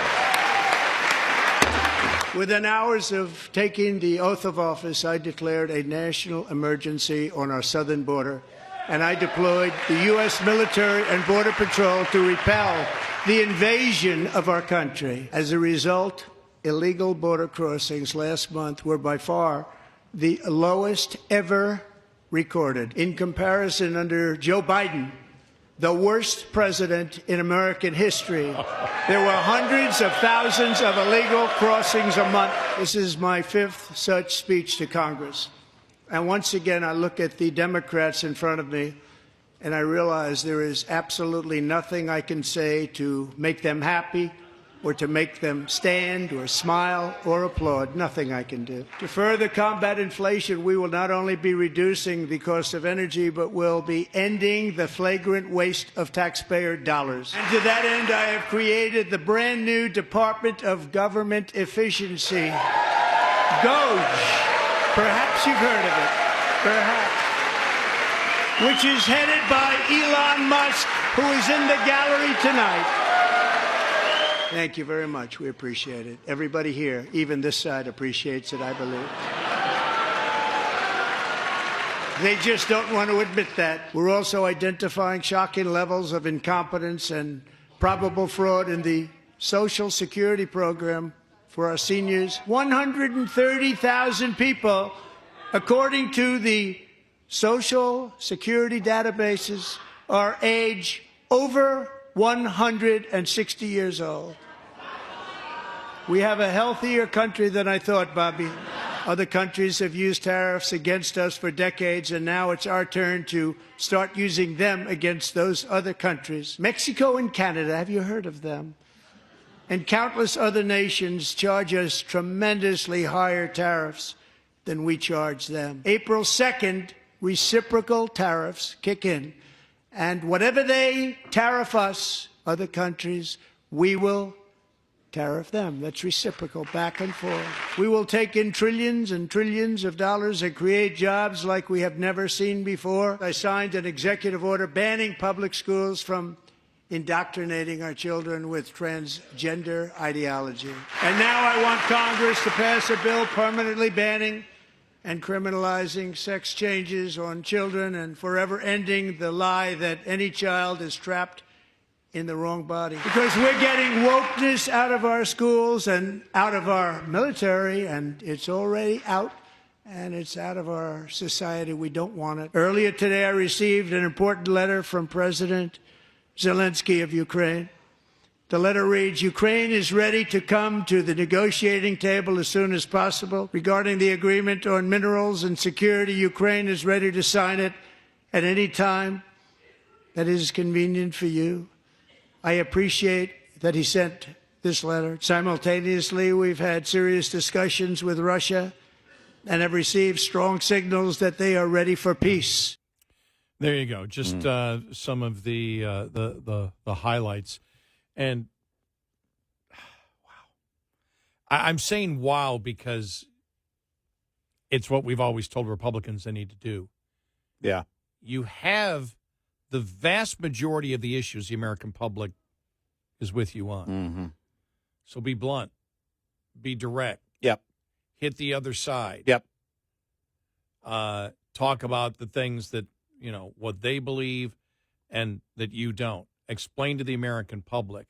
One of the most wonderful things is the whole 80-20 concept. Mm. You take those 5-6 issues where you have 80-20 or 70-30, whatever it is. You have them a good, solid majority, and you promote the daylights out of it, and you challenge the other side, and you ask them, why aren't you for this? And the American public says, yes, because it's so logical.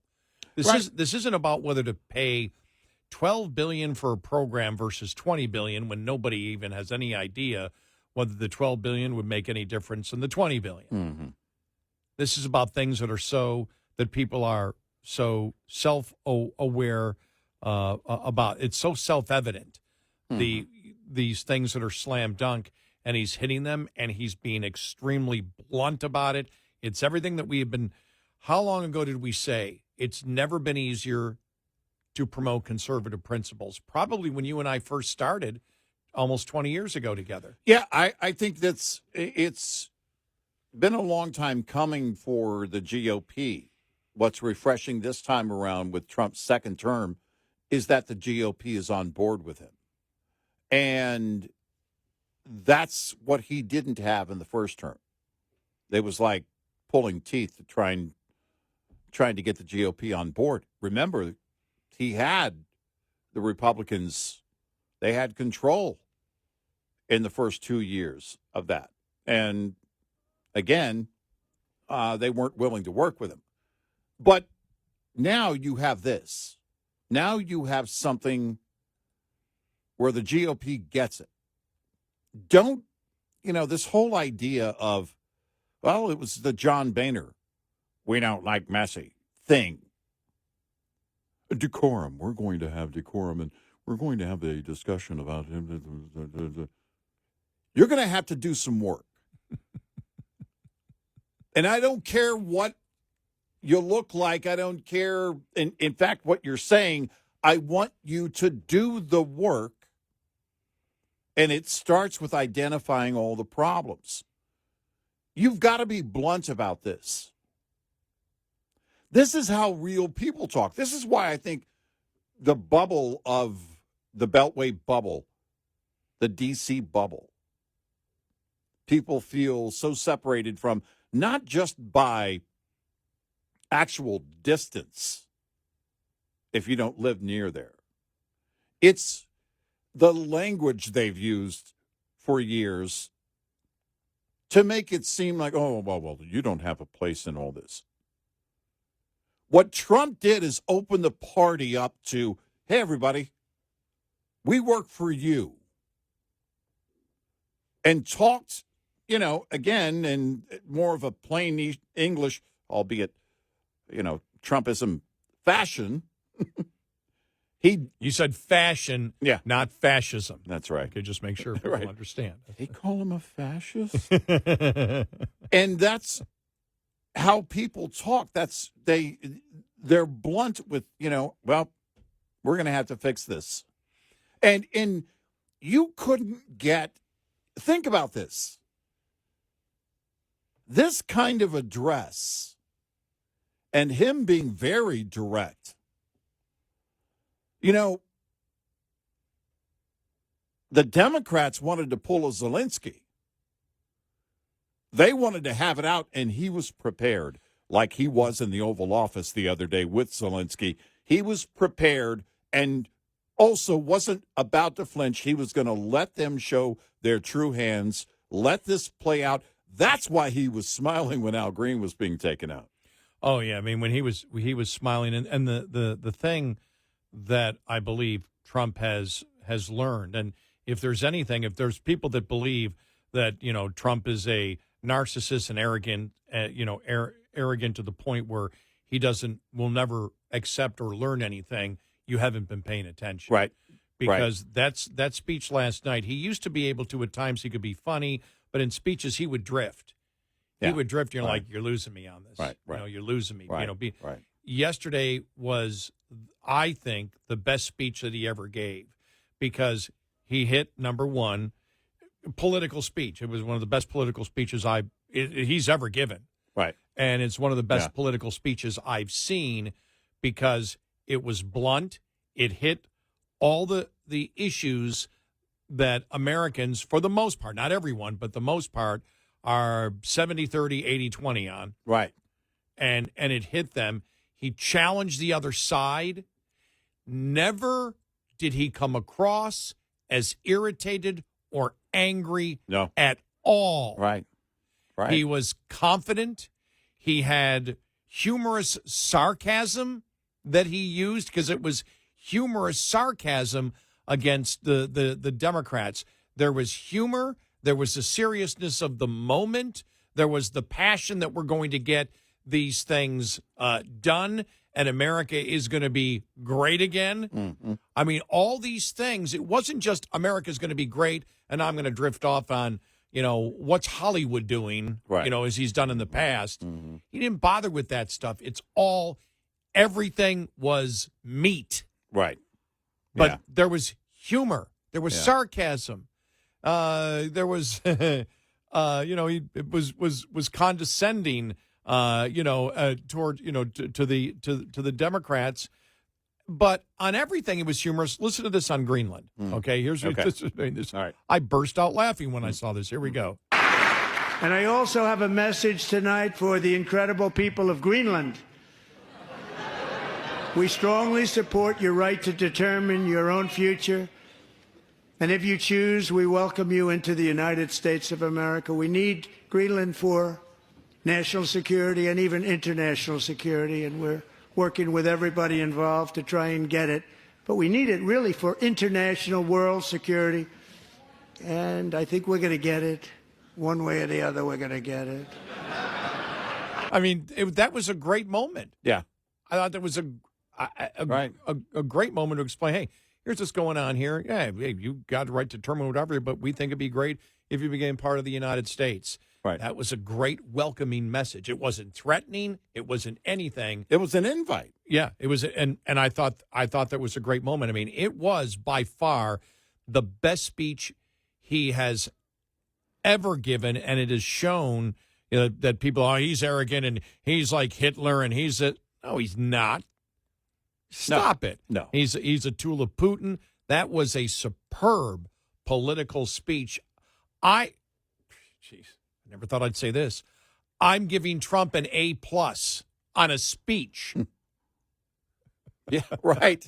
Because it was because it was great. It was a great speech. If you go back to this first term, again, I wonder if he thought he needed to conform, or somebody was telling him, well, this is how you do it, and you got to follow the prompter and everything else. Clearly, there's a speech that is written. But that was almost like notes that he had, because he was talking, communicating with people, to people, not at people. And there's a difference. Yeah. If you're giving a speech, it kind of sounds like, thank you, good night, God bless America. It just comes off as rigid. It's like, okay, now we have to get the transcript and pare it down to what he was saying and everything else. What you heard is emotion. You heard agenda items, very real things on issues, as you mentioned, 70, 30, 80, 20, somewhere in there. These real things that he knows he's winning on. And it's not one of those where he has to come in and convince people, change hearts and minds. Yeah, you're like right. Many sitting presidents have to do. If we would just do this, then we can. Well, he doesn't have to do that. On those issues, he already knows. They're landslide numbers in favor of him and his agenda. 866-90-RED-EYE. We'll be right back with more Red Eye Radio with Eric Harley and Gary McNamara.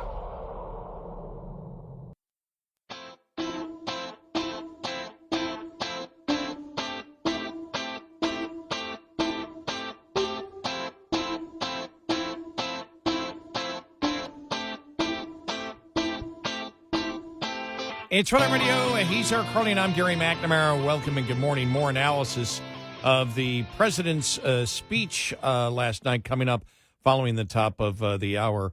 Also, this one, as he introduces Robert Kennedy Jr. This is just a great moment. Here we go. Robert F. Kennedy Jr.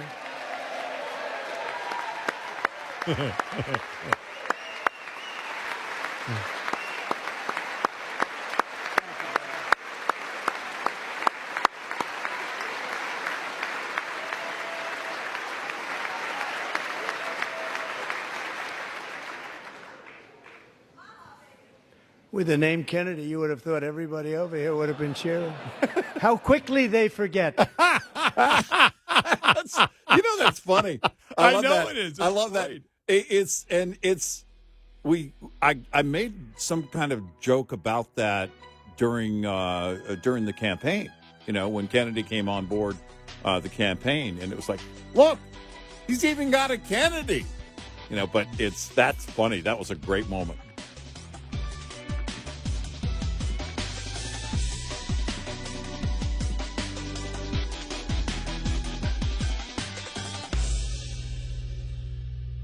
This is Red Eye Radio on Westwood One.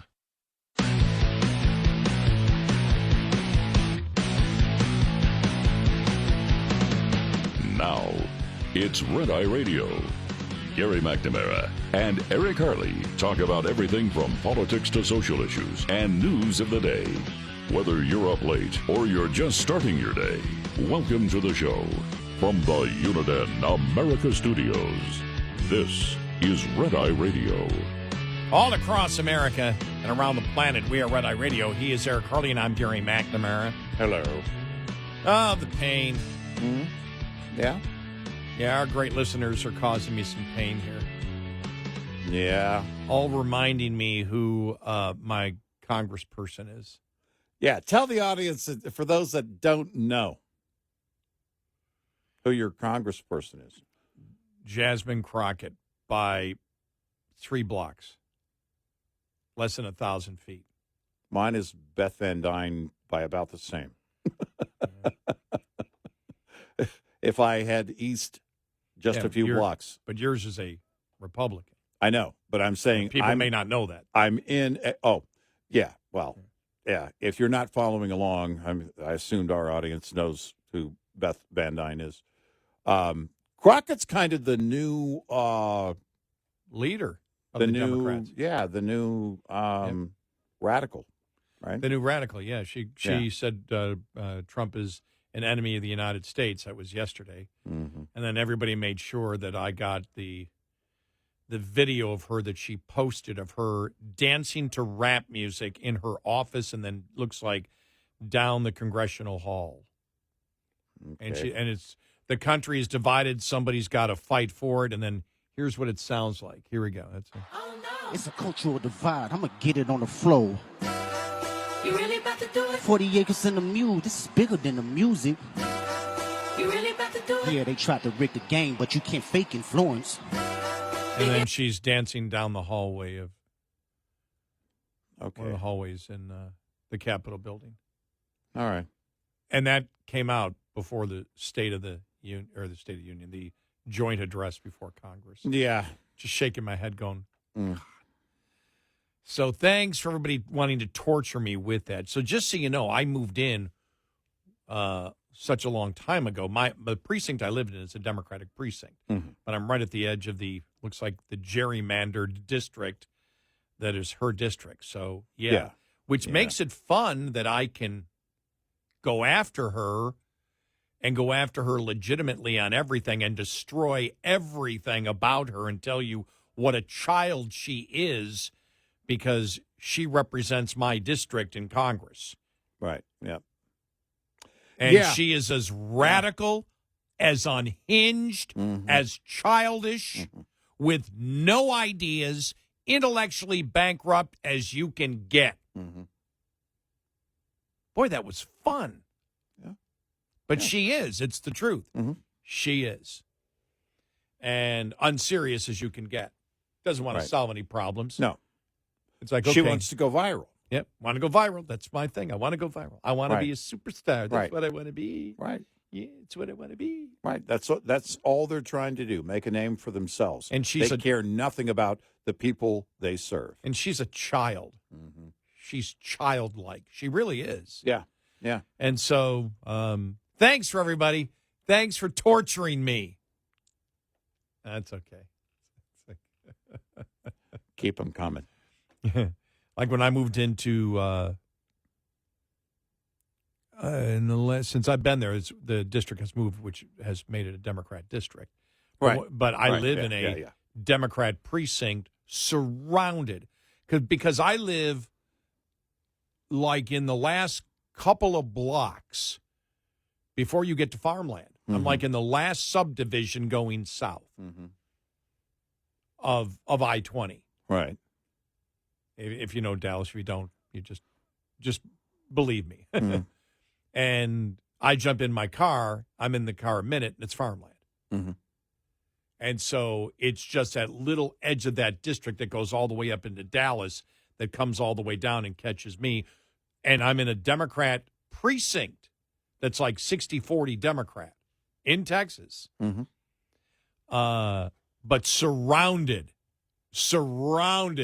by precincts that are 90-10 Republican.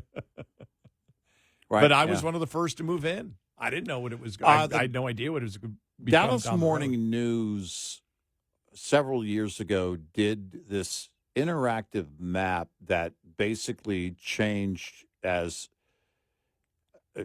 over the years, going back to the past. And then, I don't know, I can't remember how far back they went. I think 20 years or so.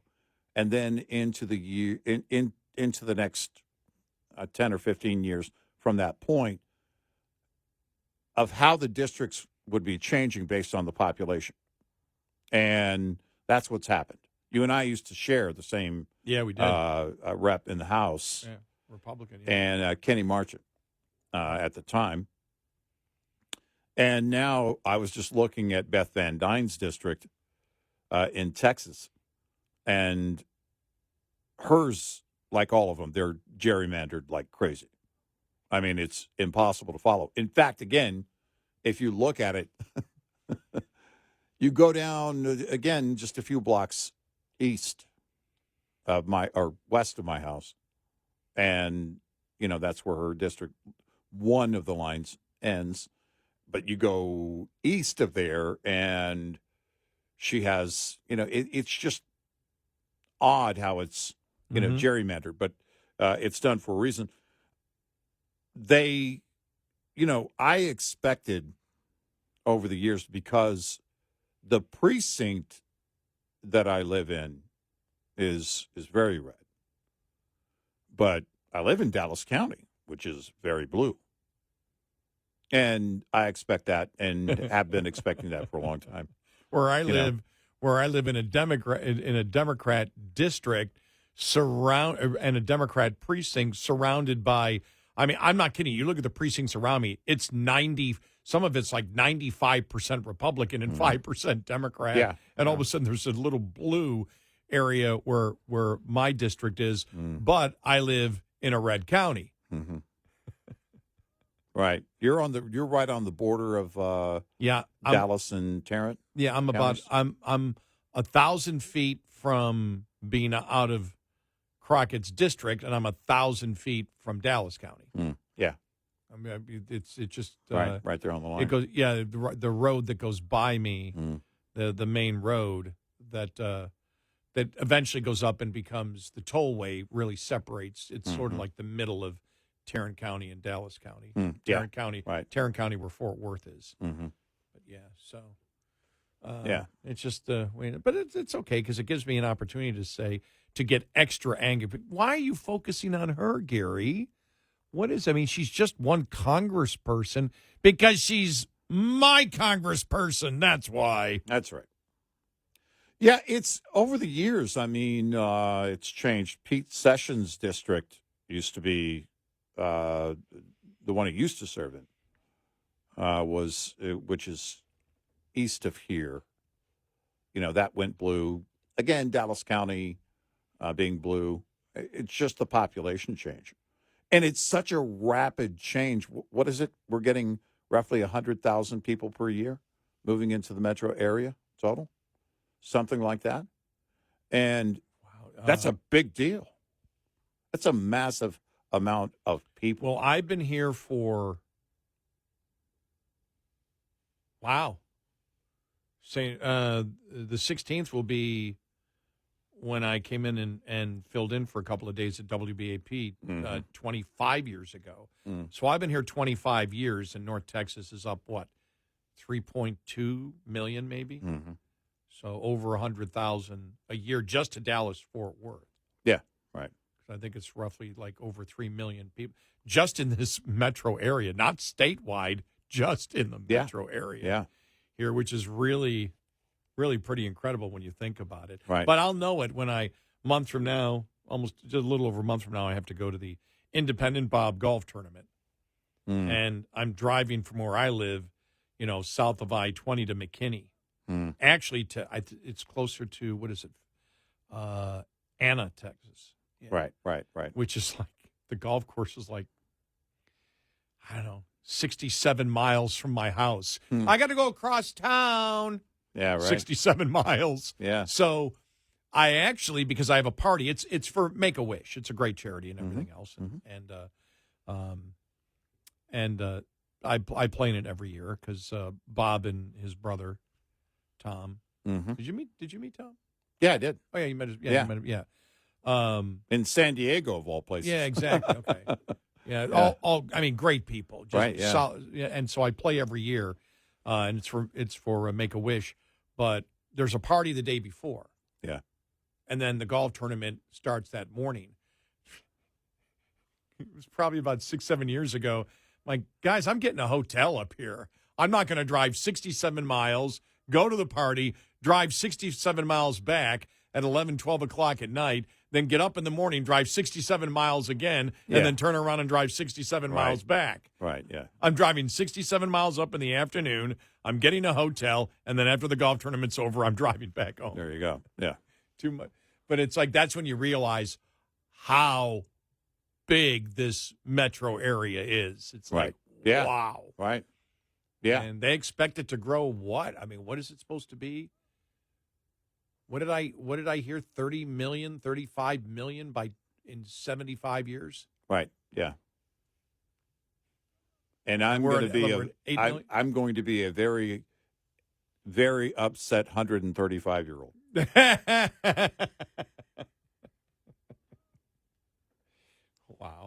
amazing. But it gives me an opportunity because she is taking over as AOC sort of moving down the totem pole. Well, people, and so there's new fresh material, not fresh radicalism, but from a fresh person, a fresh insane personality, and we always need that with Democrats. People may not, it's also a reminder. We have our share of radicals here in Texas. Al Green is Houston. Yeah, that's his district is in Houston. Oh yeah, we got some nutbags here. Yeah. So there are plenty of radicals. So when I actually, thanks to the listeners for sending me the dancing thing, because I just burst out laughing, going, this is going to be great. Yeah. Over the next couple of years, destroying her, and I'm in her district. Yeah. And at first I was like, I don't want to be. And I'm going, no, it's a great opportunity. Oh, yeah. I still live in a red county, in a red area. Just my district. They changed it a little bit, so I got the most crazed new Democrat is my congressperson, Jasmine Crockett. It's like, wow, this is going to be great. Yeah. Yeah. And I can blast her as one of her constituents. Yeah, it's yay. I love it. I mean, I've lived in the house we've lived in the neighborhood that I'm in for 30 years. And so I've lived in Texas all my life. I've seen it. I've seen the political evolution. You've seen Texas go from a blue state to a red state. A blue state to a red state. Yeah. And now it's again, the radicals are there, but what's interesting is you get a lot of these Democrats that aren't so radical that are in Texas, and other states experience the same thing. And they may be more conservative than Republicans from blue states, right? So it's just maybe how you pair it up. Maybe 15, 20 years ago. Yeah, there were a lot more. Well, I'm on not the saying, voting record. right. You're absolutely right, because if you look at, like, especially during the Biden years, the voting records, anybody who's trying to pose themselves as a moderate, you go and look at their actual voting record. All right, what do they stand behind? Well, my gosh, the radical transgender movement. Oh, it's like Fetterman yesterday voted for the radical transgender movement. He's trying to portray himself as being more conservative. You cannot. He's not a moderate. You lose every bit of credibility when you vote for that insanity. Yep. Because I can't trust you on anything. Right. If you are that misogynist, right. If you hate women that much, you cannot be a moderate conservative, as he's trying to portray himself as. You can't. Yeah, a moderate Democrat. Yeah. And well, I mean, a moderate conservative Democrat is how he's trying. Oh, okay. Himself. Yeah, That's what I meant. Not a moderate conservative Republican. Right. Yeah. Oh no, I take. No, you don't. I don't believe anything you say when you take that position, that misogynist position on women. You're trying to walk the fence here, and we've seen that before. And I suspect he's doing that with Governor Shapiro being on the list of possible 28 contenders, right? I look at that and say, okay, because Shapiro wants to pose as a moderate. Yes. And as a governor, that may, at least the Democratic Party or the governor may believe that will elevate him, that his profile will be greater as a result of being able to come off as a moderate. Now, again, you got to get through the primary, and that's going to be a sticky situation, because this is not 30 years ago where you can be, you've got to be radical at some point, and then the party's going to call you out if you try and moderate after the primary season into the general. But I suspect Fetterman could be looking at this going, oh, I'll ride this moderate fence here with Shapiro in play and see how it works for him. If he's a contender, then maybe I can kind of try and stay in the middle. Doesn't matter. It's how you vote. Yeah. You can talk all the talk. It's how you vote. Yep. And that's what I'd tell Fetterman today if he wanted to do an interview and portray himself as a reasonable moderate Democrat. Right. Sorry, you've lost all credibility. You just voted for the misogyny, the absolute and you know what their thing is? Their thing is, well, no, we have no right telling states what to do. Excuse me, Title IX. Kidding me? Yeah. Title IX does. What you're saying is civil rights law doesn't apply to states. Right. You can't make that stick. Right. You can't. 866-90 Red Eye. Brought to you by Hot Shot Secret. Hi, I'm Jen Loomis, a transport safety expert at J.J. Keller, and I'm here to share a tip on speed and space management. Due to safety concerns, many motor carriers have policies that limit or prohibit the use of cruise control. If your motor carrier does allow you to use cruise control, you should only use it in good driving conditions during daylight hours and on roads that have light traffic, few curves or hills, and a consistent speed limit. Never use cruise control when operating in adverse driving conditions, including wet, icy, or slippery roads, during rush hour in heavy traffic or on congested highways, at night, or when you're tired or fatigued. During all of these driving scenarios, you want to be controlling and adjusting your speed as you drive instead of having to suddenly brake if you encounter an obstacle. In the case of a slippery road surface, you want to be able to slow your vehicle by not accelerating instead of using the brakes whenever possible. This tip was brought to you by J.J. Keller and Associates. Visit us at jjkeller.com. Coming up, more with Gary McNamara and Eric Harley. It's Red Eye Radio.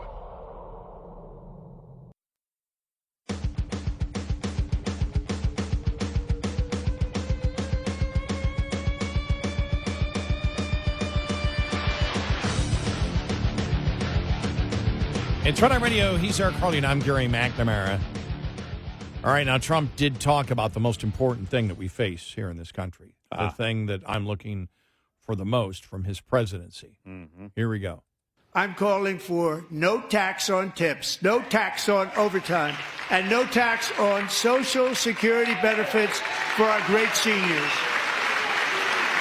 Yay! No, Gary. He was very clear. He said our great seniors. I don't know if you're in that category. Oh. Yeah, I don't care about no tax on tips, no tax on overtime. All I care about is the Social Security thing. Yeah. And get that done by October 1st.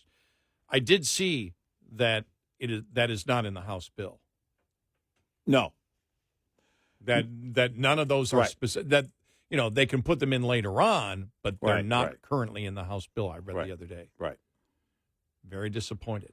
Yeah, I had heard that the same, and that's why I think that the president was pushing for it there, saying I want to get those done. But the point was, this is just the framework. It wasn't the specifics of it. That they worked the specifics out, Yeah, and they plan for them to be in. And maybe there's one or two of those things that or all of them.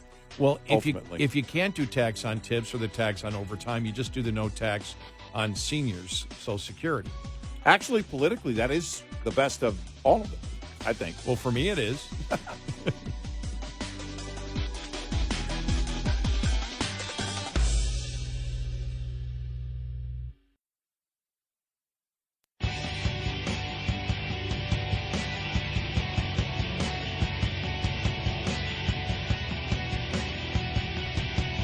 Catch all 5 hours of the show live every night on the Red Eye Radio app. Available in the App Store. Red Eye Radio. And he is Eric Harley, and I'm Gary McNamara. Good morning. Thanks so much for being here this morning. All right, some criticism. We played some analysis from the left on the president's speech last night, and from Democrats, and they really didn't have much to go after him at all on. In fact, most of them were actually a lot more complimentary than we could ever imagine.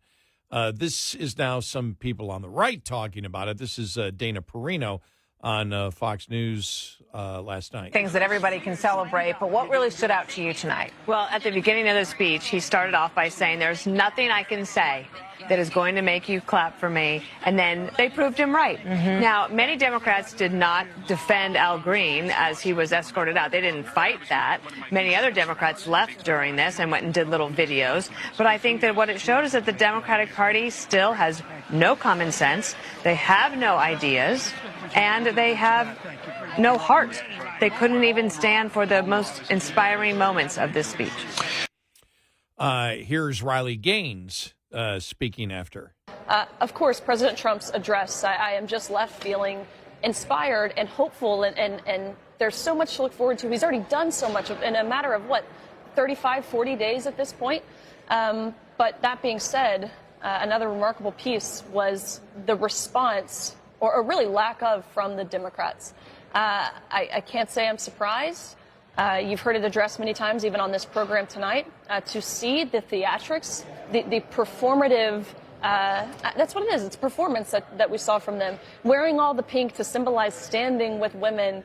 Again, this party, the Democratic Party, could not be further from being pro-woman. They are anti-woman and they are anti-reality. But a very proud guest tonight of Congresswoman Marionette Miller Meeks. So very grateful for her. We had a great time. Meanwhile, I'm going to throw this in because I found this fascinating, because you and I have often said that on the radical transgender movement, the Republicans were so quiet for such a long time. Yep. And we never understood why. And you had women that were very quiet. You and I remember talking about it on the air, saying, are we the only ones talking about this? And you're never going to change it unless women come out against it. Yeah. Two guys talking about it, that's not going to change it. How everything we said was true.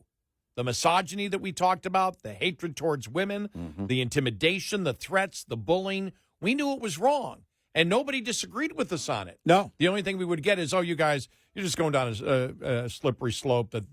But this is really going to end up being nothing. That's what we got from our own listeners at times.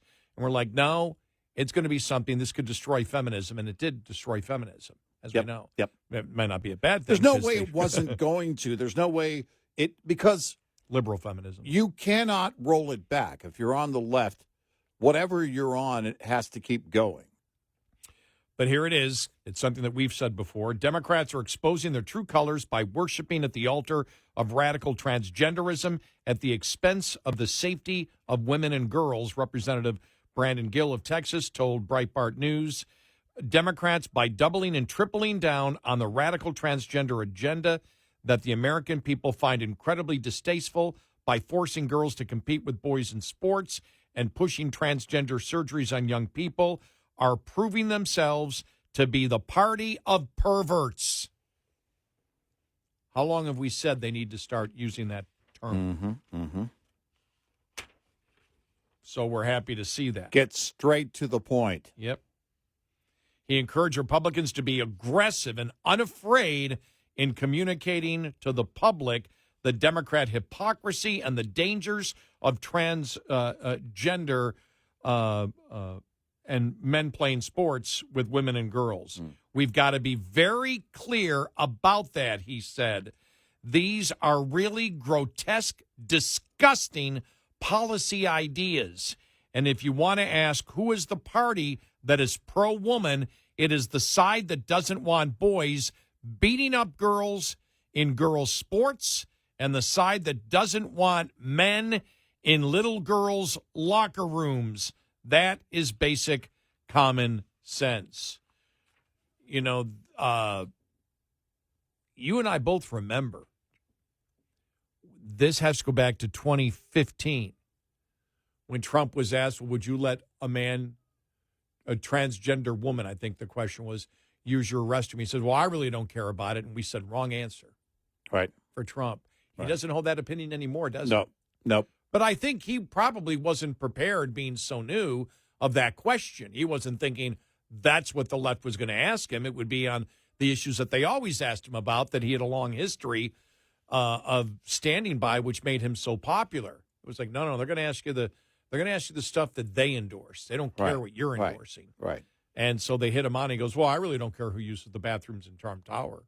Right, because the question was about Trump Tower. Yeah, exactly. But it becomes a very different. You recognize the agenda. You should. Once they start talking about schools, once they start talking about sports, you understand they are not going to give up. And Trump was as blunt as you could get. Here it is from last night. And now I want Congress to pass a bill permanently banning and criminalizing sex changes on children and forever ending the lie that any child is trapped in the wrong body. This is a big lie.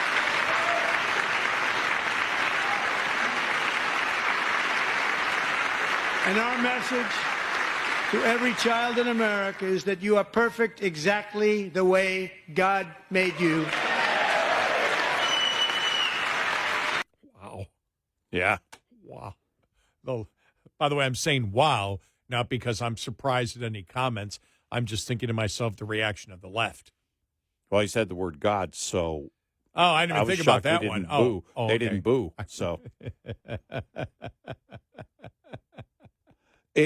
But that will be one of the other votes once that gets to the floor to watch on the surgery. If you're looking to ban surgery for children when it comes to transgender surgery, where are the Democrats going to go? Where do you go on that? I think they'll go exactly like they went last week. I don't see any other direction. Yeah. Well, they have to. What makes what the Democratic Party, what they're going through right now, so incredibly fascinating is they can't change even if they wanted to. No. They can't moderate if they wanted to. They might be able to. I bet you there's talk saying, well, we can moderate after Trump, but we can't moderate if it includes Trump. We cannot say we ever agree with Trump on anything. Trump said that. He laid down the marker yesterday when he said that, and people are like, well, yeah. Well, Trump has some good ideas, the Independent is saying out there, and some Democrats. Mm-hmm. Why won't you go along with it? Because he's Elon's subordinate. By the way, Elon's subordinate is the new Hitler, just in case you want to know why we're using that. Mm-hmm. Because they now have bypassed Hitler to find something even more evil than Hitler, and it's Elon Musk. And, you know, it's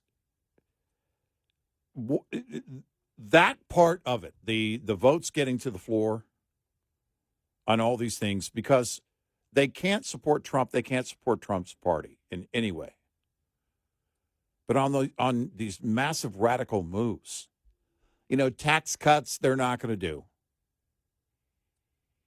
But on the radical moves, when the bill, whenever it comes about, gets to the floor, on kids and surgery, that's going to be the tell right there. The GOP is going to have to, go out and campaign on this now, as soon as that happens. Make it go viral. Make sure everybody knows where every Democrat stands on Capitol Hill.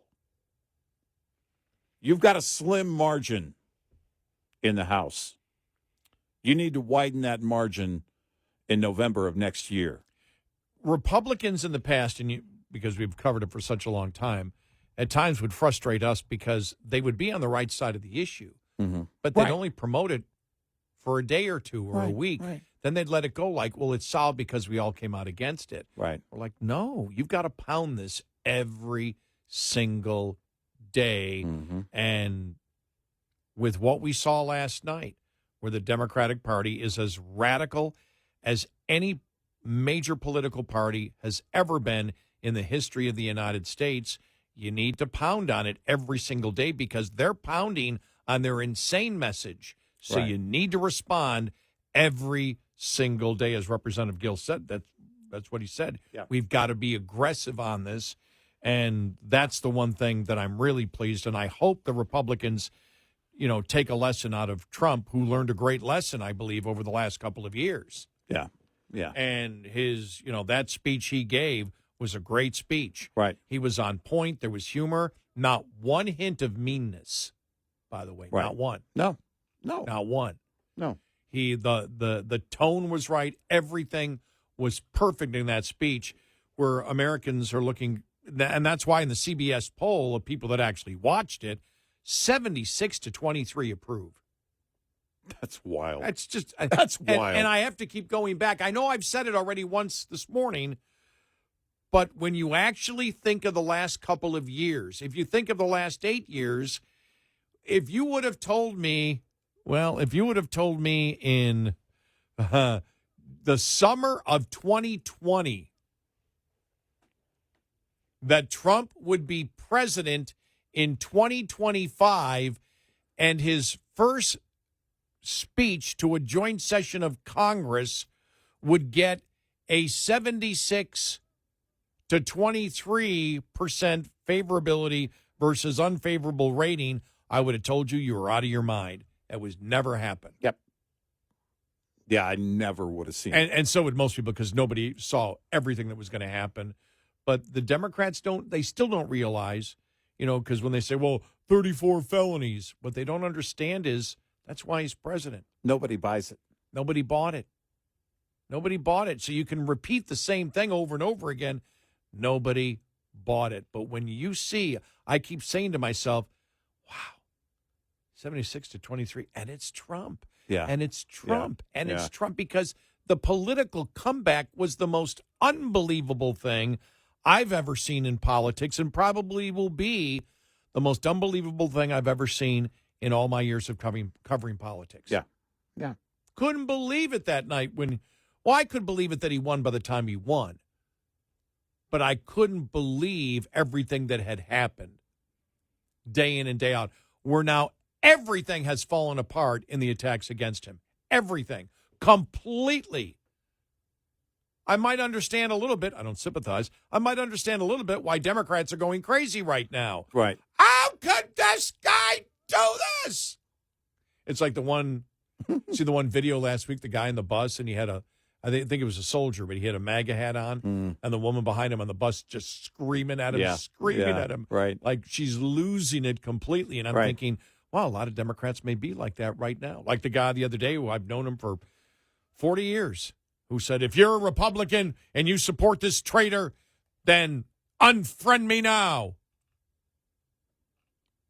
Okay. Okay. Well, no problem. Bye. Bye. Powers Booth. Tombstone. Yeah. Well, bye. See, it's funny. You think of him in Tombstone. I think of him in Red Dawn. Yeah. Yeah. Mm-hmm. But I do wonder how many of the we know. But I mean, I would like to see like the number that bought into it, hook, line, sinker, and fully believed 100% she was going to win and Trump would never be president again. I would love to see the numbers, how many 100%, because this is what you're seeing. In 2016 when he won, they stayed home and cried for a few days. Well, now they've gone bat soup crazy. 866-90 Red Eye. Lines open for your calls. 866-90 Red Eye on Red Eye Radio.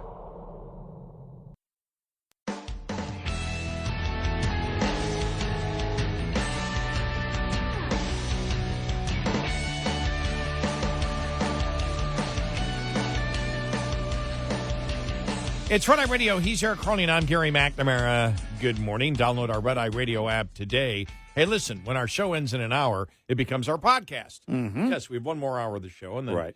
It becomes our podcast, and you can listen all during the day, whatever, in case you miss some during the night.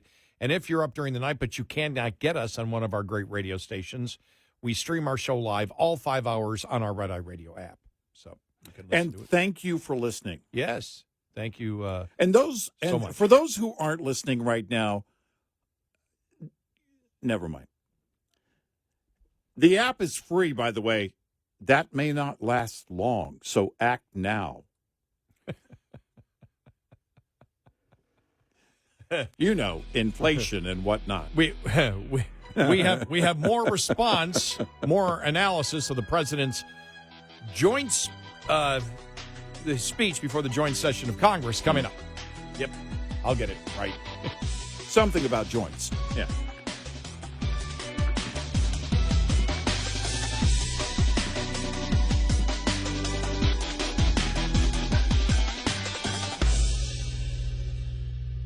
This is Red Eye Radio on Westwood One.